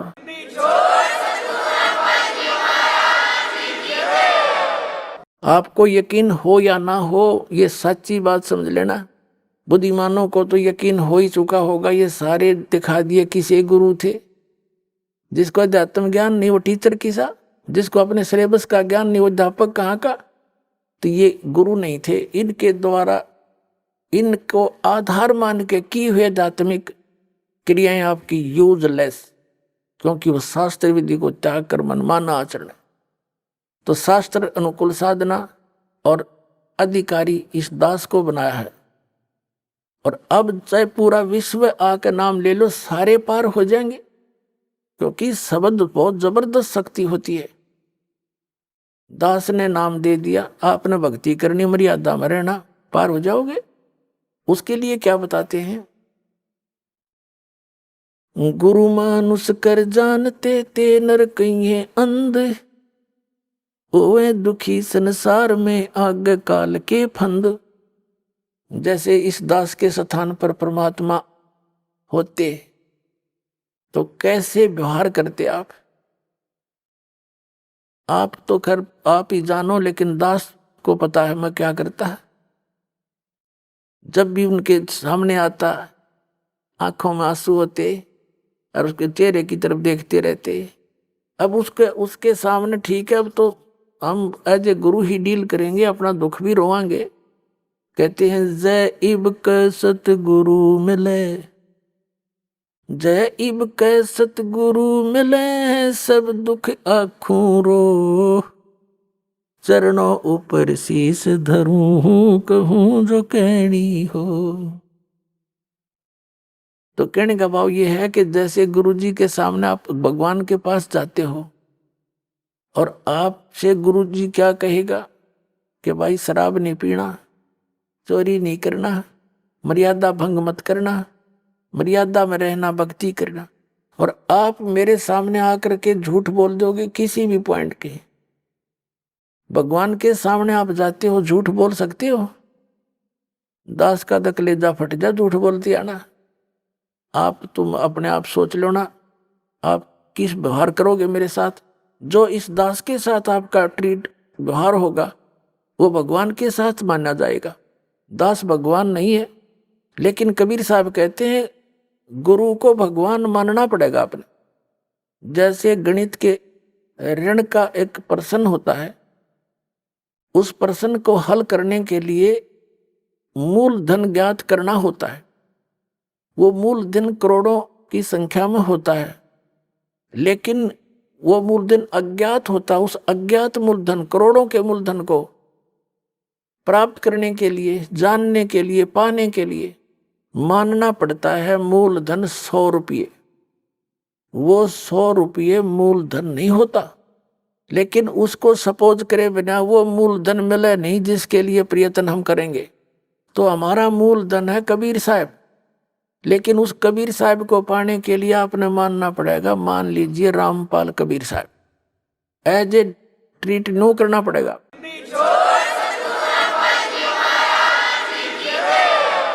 और ऐसे सपोज करे बिना आप पा नहीं सकते उसको। ये नियम है, फार्मूला है। और जो स्टूडेंट फार्मूला वही लगा कर चलेगा तो उस प्रश्न को हल कर लेगा, ना तो फेल हो ही तुम। तो हमने फेल नहीं होना। जब परमात्मा की स्कूल में आए हो, विद्यालय में, तो सारे फार्मूले लाओ। जब वह सफल हो गए तुम, तो कहते हैं मान लीजिए गुरुजी भगवान है, और भगवान के पास फिर गुरु सम्मुख ले झूठ संजोई, निश्चय नरक पड़े से सोई। वेद पुराण कहे सब साखी, साखी शब्द सब यूं बाकी। मानुष जन्म पाके खोए, और सतगुरु विमुखा युग युग रोए। गुरु सम्मुख ले झूठ संजोई, गुरु खा के झूठ बोले, निश्चय नरक पड़े से सोई। तो परमात्मा कहते हैं गुरु मानुष कर जानते ते नरकइये अंध, ओए दुखी संसार में फिर आग गए यम के फंद। अब क्या होगा पुण्यात्माओं?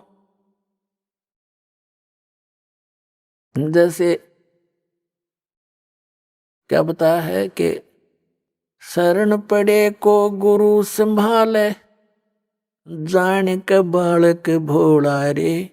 कहे कबीर तुम चरण चित राखो, जो सुई में डोरा रे। ऐसा भेद संबंध बनाओ अपने गुरुदेव के प्रति, वो नकलियों के प्रति नहीं। नकली तो काल के दूत है, उन्हें तुरंत त्याग दो। कई भक्त चिंतित हो जाते हैं कि कहीं हम उन गुरुओं को छोड़ दें और कहीं हमारे ऊपर आपत्तियां ना आ जाए। आपत्ति तो उनका शरण में आओगी तुमने, उन्हें छोड़ने तो जान बचेगी तुम्हारी। गरीबदास जी कहते हैं झूठे गुरु के लीतर लावे, और करते काट घसीटे। इनके पीटे पाप नहीं है, इन निश्चय पीटे। इसे घटिया ये गुरु है। ये अनमोल जी उनका नाश करने लग रहे, अपना भी आप श्रद्धालुओं को मिसगाइड करे।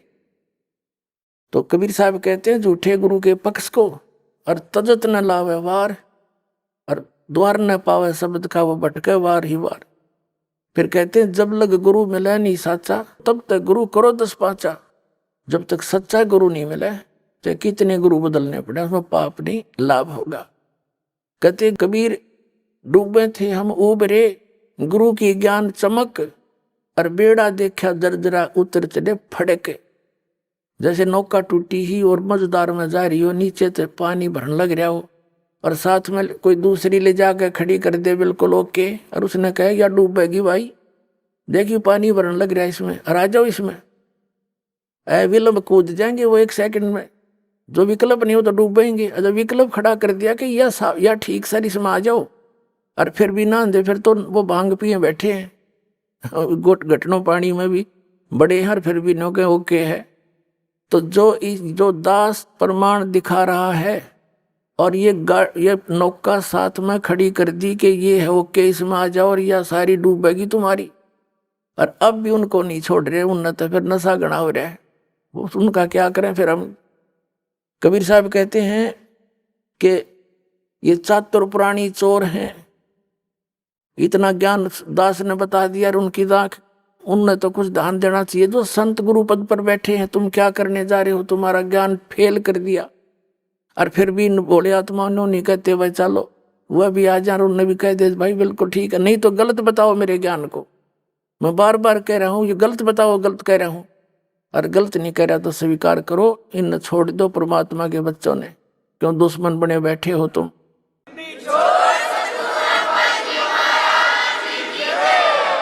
तो पुण्यात्मा ये जो है जितने भी संत हैं, अब इनको सोचना पड़ेगा, विवश कर दूंगा, ऑनलाइन रखूंगा इन्हें जब तक ये हानि भर लेंगे।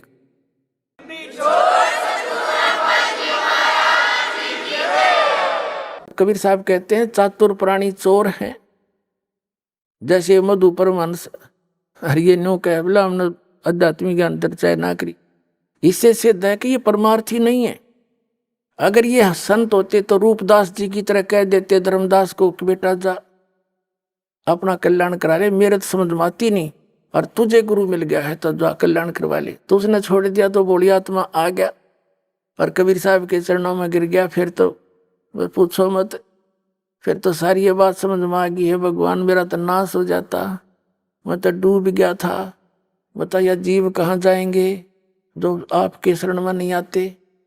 परमात्मा ने कहा था तू ज्यादा चिंता मत कर, या बिचली पीढ़ी का समय आओगा ना जो 5500 वर्ष बीत जाएगा कलयुग, तब देखूंगा मैंने सारा ने, और तू भक्ति कर, तेरे वंश भी तभी पार होंगे जब मैं दोबारा आऊंगा। अब परमात्मा ने आए तो दास भेज दिया पुण्यात्मा, 100 की 100 साची मान लेना। ये सब प्रमाण बताने लग रहे।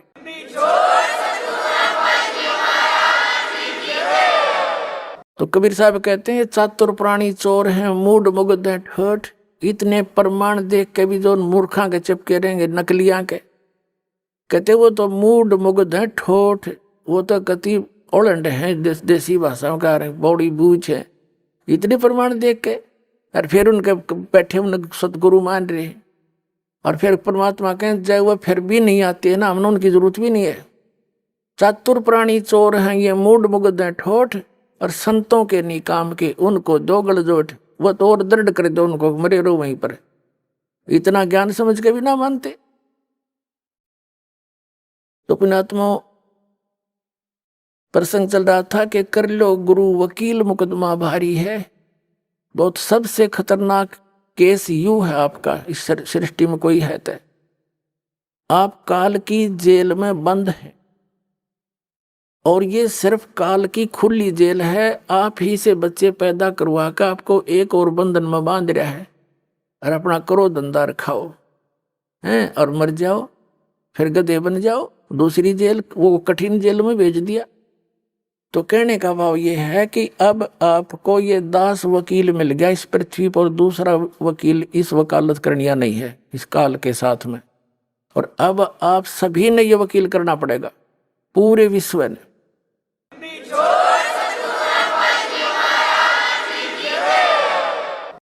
और उसके लिए क्या बताया है आप जी, जैसे बताई दिया कि प्रथम मंत्र जो आपका जाप है आपके इन सभी कमलों के से बरी कराएगा आपको।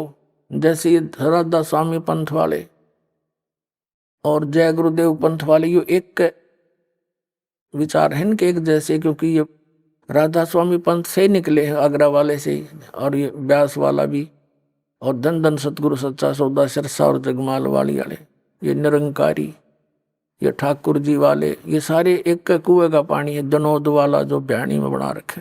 ये क्या कहते हैं कि हम तो सीधे त्रिकुटी पर ध्यान लगाते हैं, त्रिकुटी पर, हमने नीचे के इन कमल कमलों की कोई आवश्यकता नहीं।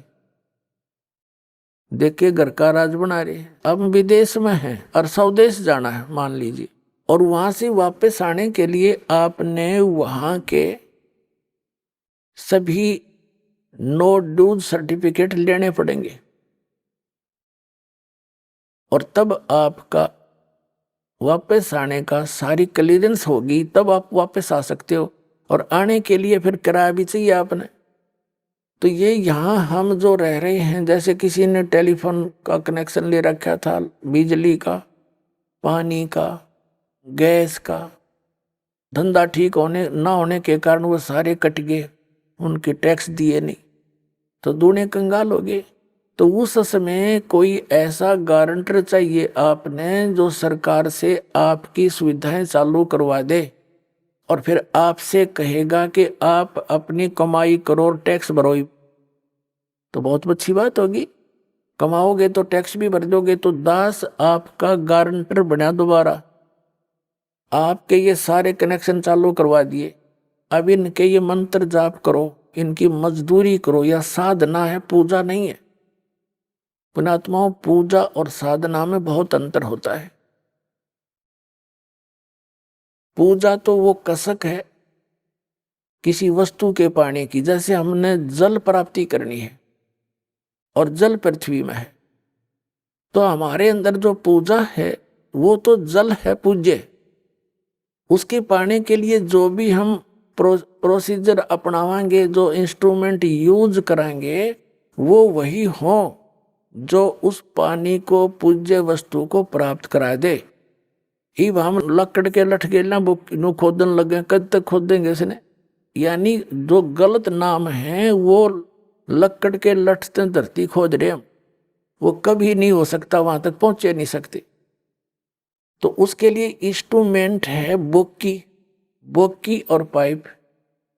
जैसे सतनाम आपका है, ये बोकी और समझ लो पाइप है, और इसको लगाएंगे तो यह मजदूरी है। ये दो मंत्र, ये हमारा जाप, ये हमारा पूज्य नहीं है। उस पूज्य वस्तु को पाने के लिए ये इंस्ट्रूमेंट है हमारे, या साधना है, या मजदूरी है। और पूजा हम जल की कर रहे हैं, हम पूजा कबीर साहब की कर रहे हैं, सतलोक जाने की, उस सुख को पाने की। और ये जितने भी मंत्र हैं ये हमारे इंस्ट्रूमेंट हैं, ये हमारी साधना के हथियार हैं, ये औजार हैं हमारे। इनसे हम मिलेंगे, ये औजार ही वहां इस प्रोसेस में का, इस प्रोसीजर में यही कामयाब है, दूसरा कोई हो ही नहीं सकता। तो और मंत्र नहीं इस पृथ्वी पे मोक्ष प्राप्ति के, केवल यही मंत्र है जो दास आपको दे रहा है। और ये प्रमाणित है, जिन महापुरुषों को परमात्मा स्वयं आकर मिले और उनको पहले तो सचखंड सतलोक दिखाया, जो स्थान की हमने कति भूल पड़ गई थी। अब पुण्यात्माओं जाइए प्रमाण दास के पास नहीं होता तो थूक बिलो लेता मैं, किससे का जू नहीं रहेंगे वो। अब ये ऐसे एथेंटिक प्रमाण हैं जो आपके हृदय से हट नहीं सकते। आज किन किन को भगवान मिले? आदरणीय धर्मदास साहिब जी को, और इस कथा से खूब परिचित है पूरा कबीर पंथ। आदरणीय नानक साहिब जी को परमात्मा मिले, सचखंड लेकर गए। इससे पूरा सिख धर्म अच्छी तरह परिचित है कैसी घटना घटी थी। और ऐसे ही आदरणीय दादू साहिब जी के साथ हुआ था, ये भी दादू पंथी सब जानते हैं। ऐसे आदरणीय गरीबदास साहिब जी के साथ हुआ था, सतलोक लेकर गए थे, वापस छोड़ा था, ये पूरा गरीबदास पंथ जानता है। ऐसे घीसा दास साहिब जी के साथ हुए थे। तो कहने का भाव ये है कि उन महापुरुषों को उस परमात्मा ने कौन सी साधना दी थी सतलोक जाने की, तो वही हमने आवश्यकता पड़ेगी, उससे अतिरिक्त कोई भक्ति नहीं, कोई साधना नहीं। तो वो कौन से मंत्र थे? वो यही थे वो मंत्र। इनको आदेश दे दिया था सख्त कि धर्मदास मेरी लाख दुहाई, यो मूल ज्ञान की तबार न जाए। और फिर इसी प्रकार कहा था, धर्मदास मेरी लाख दुहाई, ये सार शब्द कहीं बार ना जाए। ये मूल ज्ञान और सार शब्द बार जो पढ़ी, बिचली पीढ़ी हंस नीतर ही। अब जितना भी युग काल का सबसे ज्यादा, सबसे अधिक जो पंथ का विस्तार हुआ है, ये राधा स्वामी से हुआ है, दूसरे नंबर निरंकारी से हुआ है। और ये दोनों के दोनों गुरु ग्रंथ साहिब को पढ़ के न्यारा सांग जोड़ा। और यदि ये मंत्र गुरु ग्रंथ साहिब में होते तो ये यही मंत्र देते पाते। तो बता आज ये दास कैसे भिन्नता बताता आपको कि ये अधिकारी है नहीं, चल ये अधिकारी होते और ये मंत्र दे रहे होते तो कोई दिक्कत ना थी। मैं क्यों थूक बिलाऊं, वो क्यों सिर में दर्द करता, मैं भी लेकर नाम अपनी पार हो जाता। ये अधिकारी नहीं है, इनके पास ये मंत्र भी नहीं है। और उनको परमात्मा ने, उन महापुरुषों को इसलिए मना कर दिया था कि यह बात बिगड़ जाएगी। बीचली पीढ़ी में मेरा और काल का एक एग्रीमेंट हो रहा है कि कलयुग में कितने जीव ले जाना। तो परमात्मा ने पता था कि बीचली पीढ़ी में पहले तो शिक्षित करूंगा इन सबको। नहीं पिछला इतिहास देख लो, हमारे दादे परदादे ने कोई पाड़ी जाया करता, कोई हाड़ी जाया करता, कोई कितना मजदूरी करके अपना टाइम पास कराया करते, उन्हें पढ़ने की आवश्यकता नहीं थी। अब हमने पढ़ाई को एक प्रथम मान लिया सिर्फ रोजी रोटी के लिए। हमने तो इसलिए स्पीड खींची थी, हरी भी काम आओगी उस दूसरी जगह या शिक्षा परमात्मा के पहचानने के लिए। ये कंप्यूटर बना दिए, इंटरनेट बनवा दिए, ये कबीर गॉड गिवन माइंड है, ये उस परमात्मा ने दी है बुद्धि, ना काल बुद्धि दे। ये तो पहले पिछला इतिहास देख लो, रथों में 4-4 5-5 गधे जोड़ कर ये खच्चर घोड़े और घसीटे अंडा करते, उसने सबसे बड़ी सवारी मान्या करते। वो कोई तरीका था, एक नून बाजो वैरो लठम लट्ठा उसकेला। तो ये ऐसी बुद्धि कर रखी थी इसने हमारी, ये कबीर साहब ने दिया है ये सारी टेक्निक। और दी किस लिए? आप जी को घर बैठे संदेश देने के लिए। वो इतना दयालु है कि घर बैठे दूंगा अपने बच्चों को शिक्षा, और पहचान लेंगे पूरे विश्व में मेरा नाम होगा और सबका कल्याण होगा।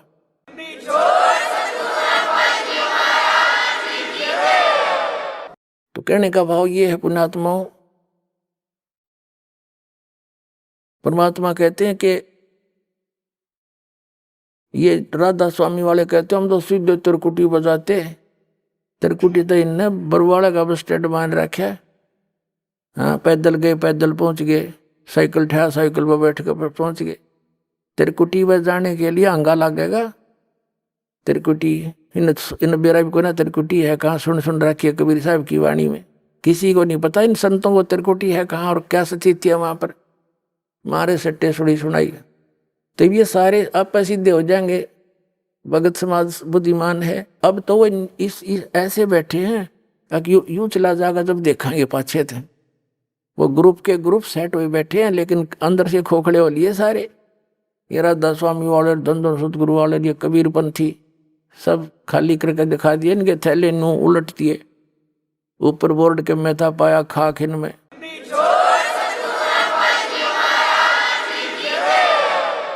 तिरकुटी पर जाने के लिए जैसे आपको बताया कि जैसे हमारा जल पूज्य है, पूजा हम जल की करते हैं, और ये नामों की साधना जो है ये तो इंस्ट्रूमेंट है अपने। तो 2 मंत्र का जो जाप है आपको, तो त्रिकुटी तक तो हम इनके जो पहले मंत्र में देते हैं ये यहाँ तक बड़ी आपको एडवांस करवा पाओगा परमात्मा, यहाँ तक तरोड़ा ही नहीं है। और ये आगे फंड करता है वहां जाकर त्रिकुटी पे, वहां पर 3 रास्ते हो जाते हैं। सामने वाला रास्ता इसने कति बंद कर रखा है। ये अध्यात्म मार्ग उल्टा चलता है। जैसे हम त्रिवेणी बोलते हैं, वहां पर इलाहाबाद में जो गंगा और जमुना मिलती है और तीसरी कहे नीचे सरस्वती है, और अध्यात्म मार्ग में उल्टा चलता है। वो वहां से 3 रास्ते हैं। बीच वाली जो है वहां इसने ब्रह्मरंध्र है, वो ब्रह्मरंध्र पे लोक ला रखा है वज्र का। और ये परमात्मा के सतनाम के 2 अक्षर के नाम से, और तीसरा जो मंत्र है आपका सार नाम से खुलते हैं, उसके बगैर वो खुल ही नहीं सकता। तो कहने का भाव ये है, त्रिकुटी पर जब आप पहुंच जाओगे, जैसा भाव आपका इस दास के प्रति यहाँ रिहर्सल के दौरान आपका होगा, तो वहां आप दास दिखेगा, आप वहीं पहुंचोगे। जिसमें जैसा स्वभाव होगा वहां आपके रिहर्सल वहां काम आ गया। और वहां बहुत से मेला भरा होगा, कोई कुछ कह रहा होगा, इसने के बेरा यू तो नू है, जैसे अब भी आप बहुत कुछ सुनते हो समाज में। तो वहां जाकर यदि तुम डगमगोगे, तारी बात बिगड़ जाएगी। तो यहाँ रिहर्सल इसलिए कराई जाती है, गुरु मानुष कर जानते ते नर कहिए अंध, वह दुखी संसार में आज्ञा काल के फंद। तो हम जैसे जल की प्राप्ति के लिए बोकी और पाइप प्रयोग कर रहे हैं, तो ये सतनाम जो है ये बोकी और पाइप समझ लो। अब सतनाम से भी मोक्ष नहीं, और अकेला सो हम नाम जप करने से भी लाभ नहीं। जैसे कबीर साहब की एक वाणी है कि जो जन होगा जो हरि, वो लेगा शब्द बिल गाए, और सो हम जप मेरे व्यर्था जन्म गवाए। यानी जो जौहरी होगा, सही ज्ञानवान होगा, तो उस इन शब्द को सही ढंग से पहचान लेगा, भिन्न भिन्न समझ कर प्राप्त करेगा। अकेले सोहम नाम का जाप करने से कोई यूज नहीं। जैसे सोहम का 2 ऐसे कर लेते हैं, सो बाहर हम अंदर, या हम बाहर सो अंदर, ऐसे करते, ये गलत है, साधना ठीक नहीं। और यदि सतनाम भी आपको प्राप्त हो गया, सारनाम नहीं मिला, तो भी आप मोक्ष प्राप्ति नहीं कर सकते। और सतनाम के बिना सारनाम आपको काम नहीं कर सकता। जैसे हैंडपंप लगा रहे हैं, पाइप तक, पानी तक पाइप पहुंच गई, इस प्रोसेस तक, इस प्रोसीजर तक पाइप, बोकी और पाइप जल तक पहुंच गई, जल प्राप्त नहीं हुआ, उसके लिए हैंड पंप लगाना पड़ेगा, वो सार नाम है। और सार नाम, जिसको आदि नाम, सार शब्द, अकय शब्द उसको कहते फिर उसकी भी सेवा, उसका सेवन करना है। हैंड पंप भी ऐसे उसको हिलाना पड़ता है, तब वांछित वस्तु प्राप्त होती है। ये है प्रोसीजर पूरा इस परमात्मा के पाने का। और वो मंत्र इस दास के पास है, अविलंब प्राप्त करो, अपना कल्याण कराओ। बोलो सतगुरुदेव।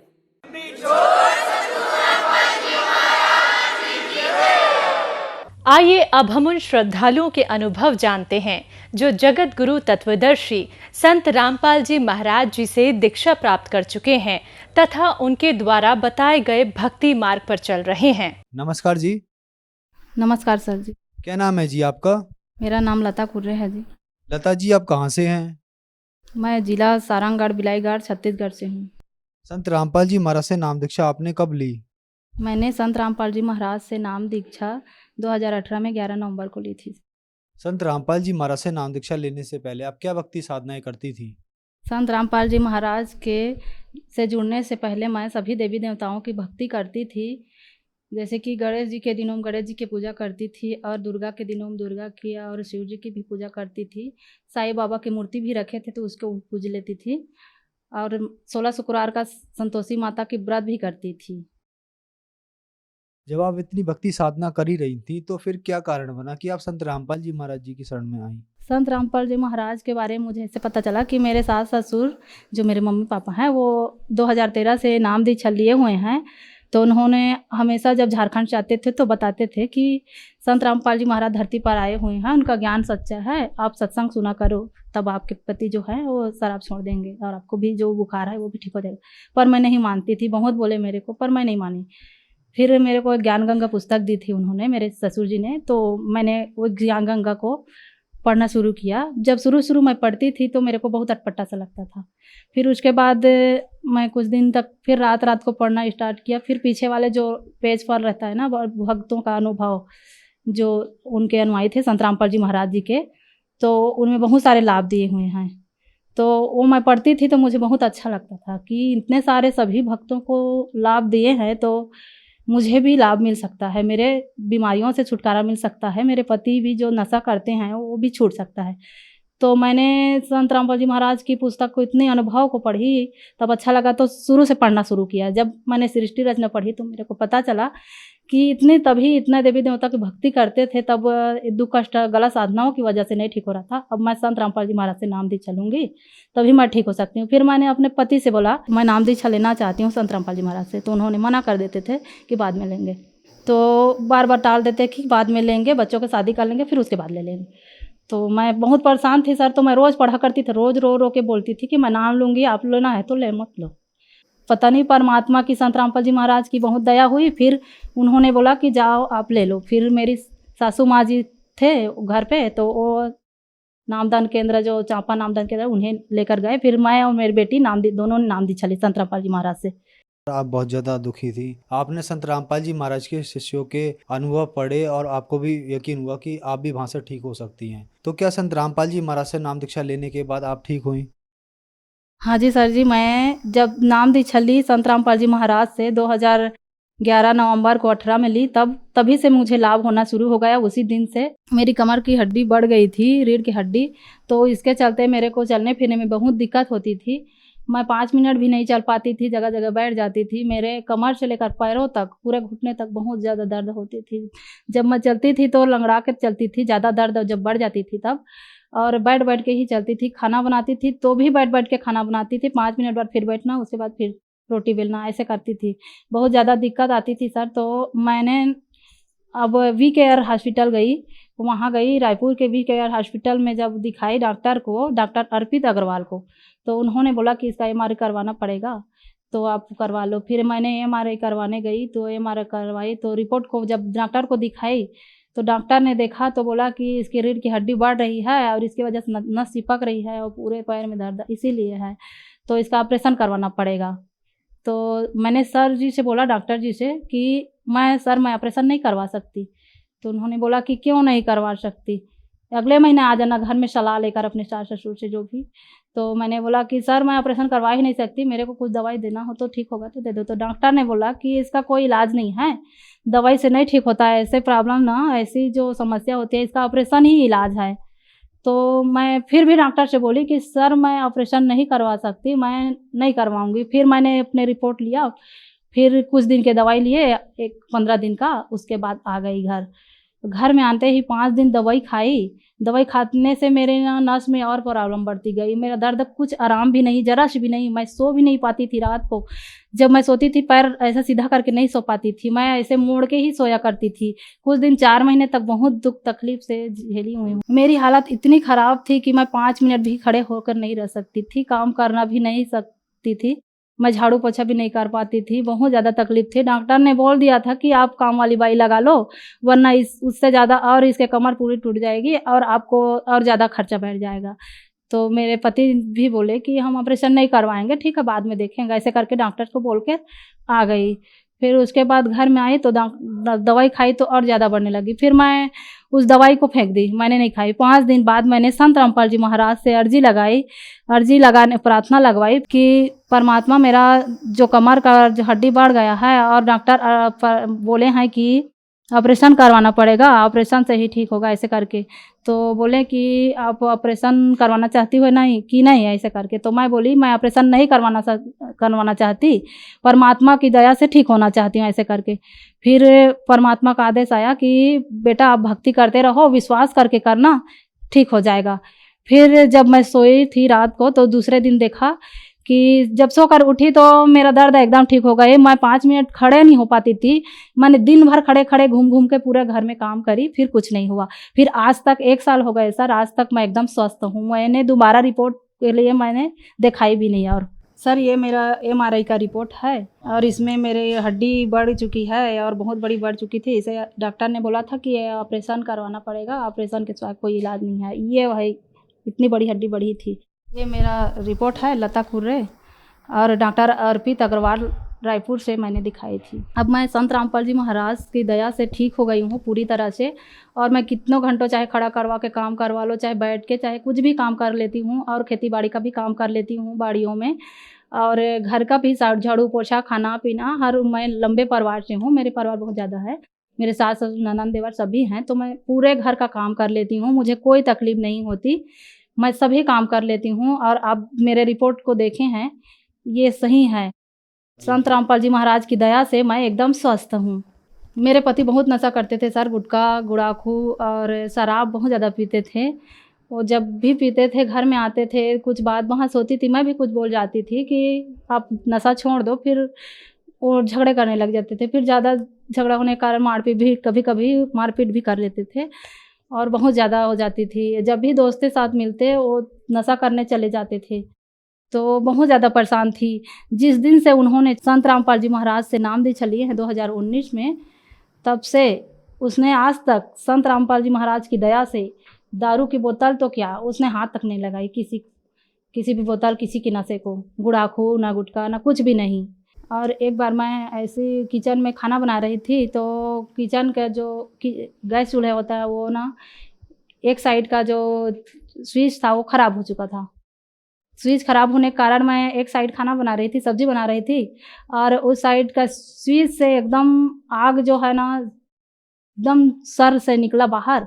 उसके बाद बाहर निकलते ही ऊपर फैल गई, ऊपर एकदम अग्नि के गोले की तरह पूरा कमरे में फैल गई और जलते रही। उमर सहमी सी खड़ा हो गई डर से। किचन में ना बहुत ज़्यादा मतलब आग फैल चुकी थी। मैं पहले तो सीधा गई, फिर उसके बाद सीधा से ऊपर से इतना बड़ा गोला की तरह बहुत ज़्यादा बढ़ गई आग, और जलते जलते मैं अचानक से ज़्यादा बढ़ने के कारण मैं देखती रह गई, सहमी से एकदम डर गई। फिर उसके बाद संत रामपाल जी महाराज को याद करके उनके तस्वीर को देखी, फिर मुझे लगा कि संत रामपाल जी महाराज मुझे कुछ नहीं होने देंगे।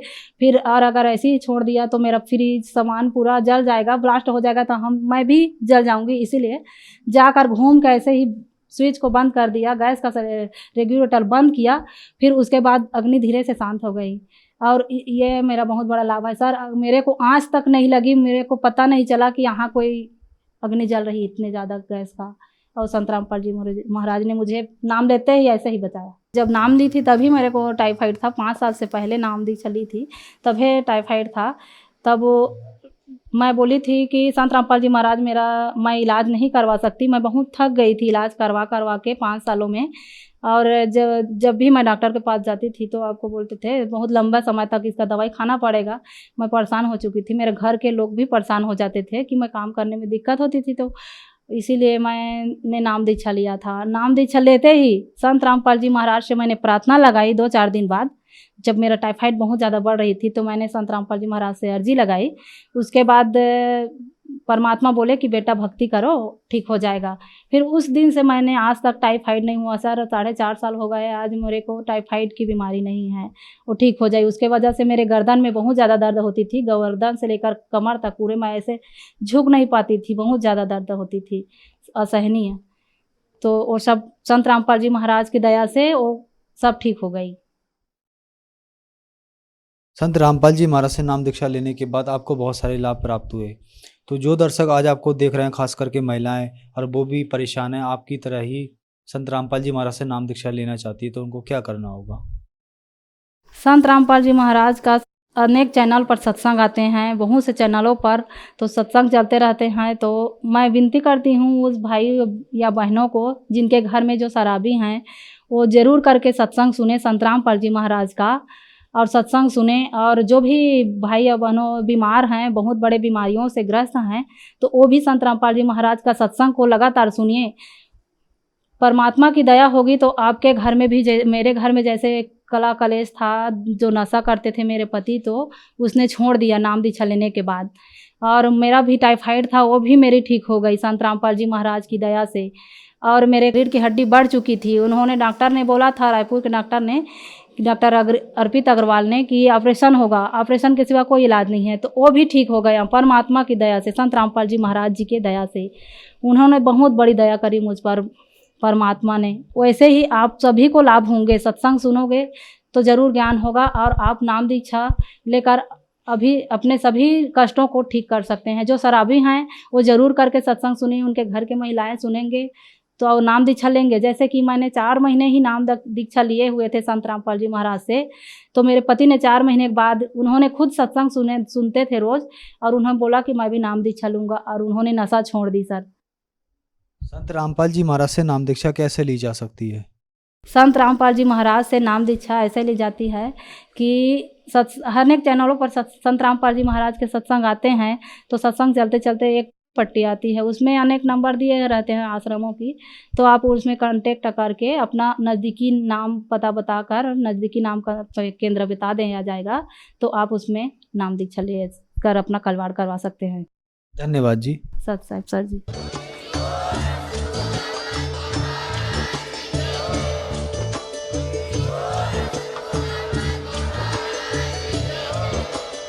आप सुन रहे थे जगत गुरु तत्वदर्शी संत रामपाल जी महाराज जी के मंगल प्रवचन। अधिक जानकारी के लिए विजिट कीजिए हमारी वेबसाइट www.jagatgururampalji.org। संत रामपाल जी महाराज जी के शुभ आशीर्वाद से पूरे विश्व भर में 500 से भी ज्यादा नाम दीक्षा केंद्र हैं, जिन पर संत रामपाल जी महाराज जी द्वारा ऑनलाइन निशुल्क नाम दीक्षा दी जा रही है। अपने नजदीकी नाम दीक्षा केंद्र का पता करने के लिए संपर्क करें 8222880541।